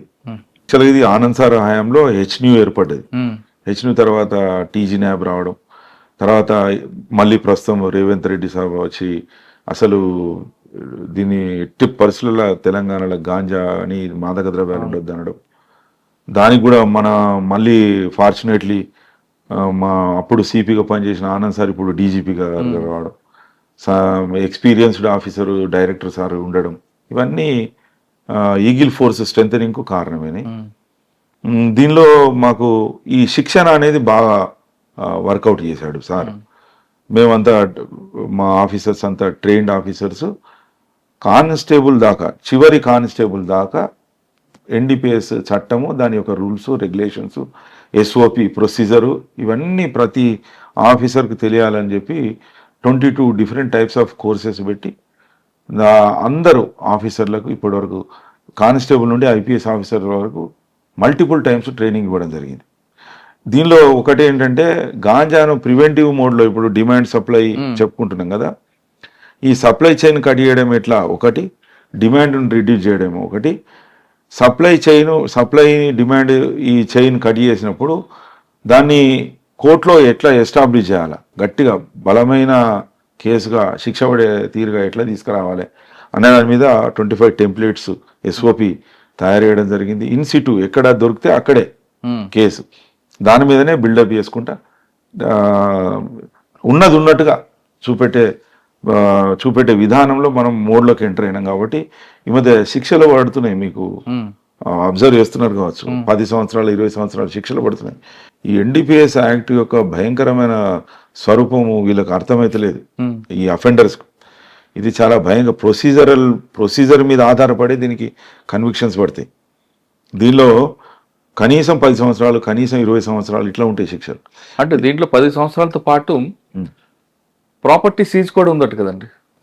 మీరు ఎన్డీపీఎస్ యాక్ట్ ఇప్పుడు మనము ఈ ఓజీ గాంజా కేసులో మనం వాళ్ళ ప్రాపర్టీని కూడా సీజ్ చేసి, అంటే వెనక 10 సంవత్సరాల వరకు ప్రాపర్టీస్ కూడా సీజ్ చేస్తారా? 10 సంవత్సరాలు కాదు, ఈ వృత్తిలో అంటే ఇప్పుడు ఏదైతే ఇల్లీగల్ యాక్టివిటీ ద్వారా సంపాదించిన సంపాదన అంతా మనం సీజ్ చేయగలుగుతాం. అయితే ఫర్ ఎగ్జాంపుల్ ఒకతను ఇల్లు కట్టుకుంటుంటే ఈ సంపాదనతో సగం ఇల్లు కట్టుకున్నాడు, అది మొత్తం సీజ్ అయిపోతుంది. మనం ఏం చేయలేదు, దాని ఇంపాక్ట్ తెలియట్లేదు. రెండోది 20 years పనిష్మెంట్ పడితే దీనికి రెమిషన్ ఉండదు. ఈ కేసుల్లో శిక్ష పడితే రెమిషన్ ఉండదు. సంవత్సరం పడింది అనుకోండి, 365 రోజులు జైల్లో ఉండాల్సిందే.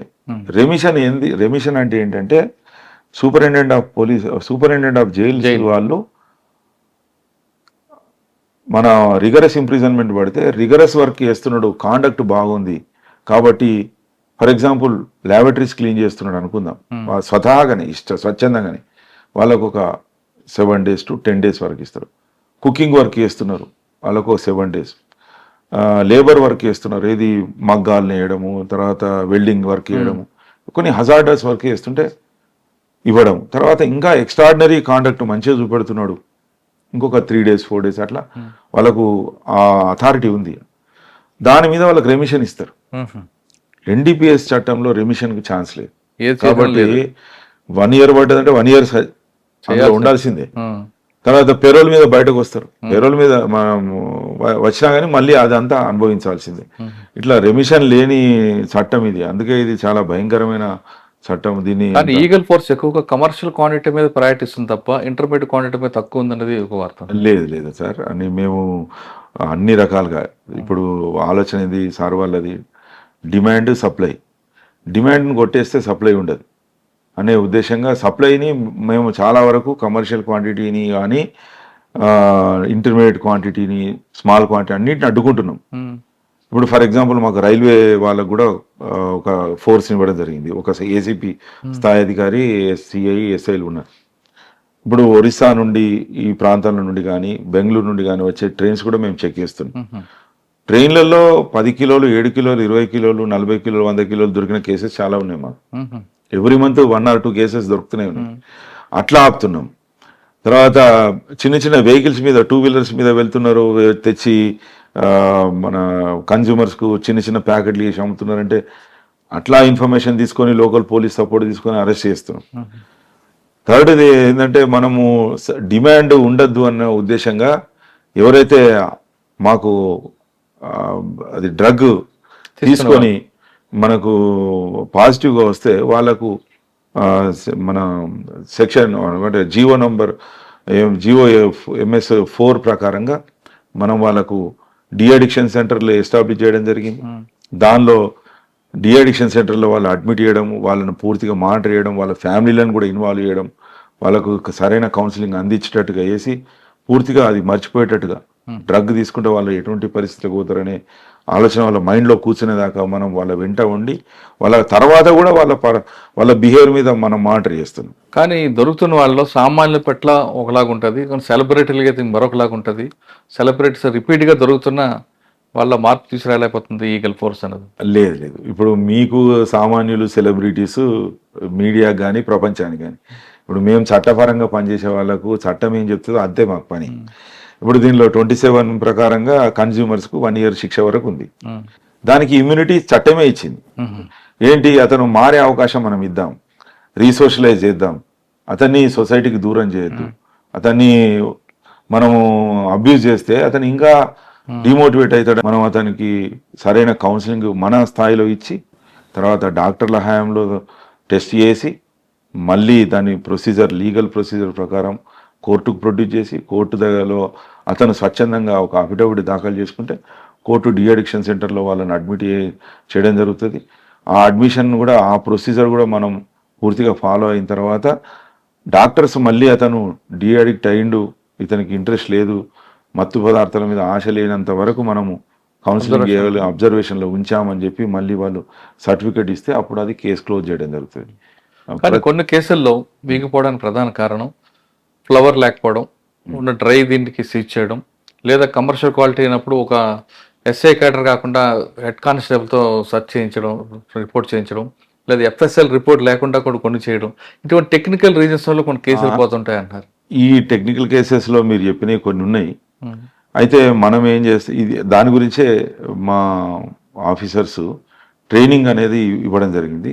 ఎస్ఓపి ఒకటి, స్టాండర్డ్ ఆపరేషన్ ప్రొసీజర్ ఒకటి పెట్టడం జరిగింది. 25 టెంప్లెట్స్ పెట్టడం జరిగింది. ప్రతి దగ్గర కూడా ఇప్పుడు ఇక్కడ రాష్ట్రంలో ఏ ఎస్ఐని కూడా మీరు అడగండి, గాంజా కేసు ఎట్లా చేయాలంటే మొట్టమొదట ఇన్ఫర్మేషన్ రాగానే జీడీ ఎంట్రీ చేయడము, సుపీరియర్ ఆఫీసర్కు మెసేజ్ పంపడము, యూనిఫామ్ లో వెళ్ళడము, కెమెరాలు పట్టుకెళ్ళడము, ఎక్కడైతే దొరికిందో అక్కడే ఉంచి అతనికి ఒక నోటీస్ సర్వ్ చేయడము, అతన్ని నేను పర్సనల్ సర్చ్ చేయాలా లేదా అని అడగడం, కోర్టు గైడెన్స్ ప్రకారం వెళ్తుంది అన్ని. ఇప్పుడు అందుకే ఇప్పుడు శిక్షలు పడడం అనేది స్టార్ట్ అయింది. బెనిఫిట్ ఆఫ్ డౌట్ ఎక్కడ దొరకదా? ఏమన్నారండి? బెనిఫిట్ ఆఫ్ డౌట్స్ ఎక్కడ దొరకదా? ఇప్పుడు దొరికేయడానికి చాలా చాలా తక్కువ స్కోప్. ఏదన్నా ప్రెషర్లో చిన్న చిన్న మిస్టేక్స్ జరగచ్చు, కానీ ప్రొసీజర్లో ఎక్కడ కూడా ఇబ్బంది లేకుండా చూసుకుంటున్నాం. తర్వాత దీనికి ఒక సెపరేట్ యూనిట్ ఉంది మా దానిలో. ఇప్పుడు ఎస్ఐస్ ఇన్వెస్టిగేషన్ చేసిన సిడి ఫైళ్ళు మా హెడ్ ఆఫీస్కు స్కాన్డ్ కాపీస్ వస్తాయి. వాళ్ళందరూ చదువుతారు. మా దగ్గర ఎక్స్పీరియన్స్డ్ ట్రైనర్స్ చూస్తారు. చూసి రోజు వాట్సాప్ గ్రూప్లో మా డైరెక్టర్ సార్కు మాకు అందరికి తెలిసేట్టుగా పెడతారు ఎక్కడెక్కడ ల్యాప్సెస్ ఉన్నాయి. అవి వాళ్ళు సరిదిద్దుకొని ఛార్జ్షీట్ వరకు కంప్లీట్ చేసుకొని ఛార్జ్షీట్ వేస్తారు. కానీ పని ఒత్తిడి వల్ల ఇంకో రకంగాను ఛార్జ్షీట్ వేసేటప్పుడు లేదా మీరు చెప్పిన ఎస్ఓపిలో కాపీ పేస్ట్ అవుతుంటుంది, ఎక్యూజర్ పేరు ఒకటే మారుస్తుంటారు, దానివల్ల కూడా కొన్ని కేసులు పోతున్నాయా? అది పాత ముచ్చటండి. ఇప్పుడు అటువంటి ఏం లేవు.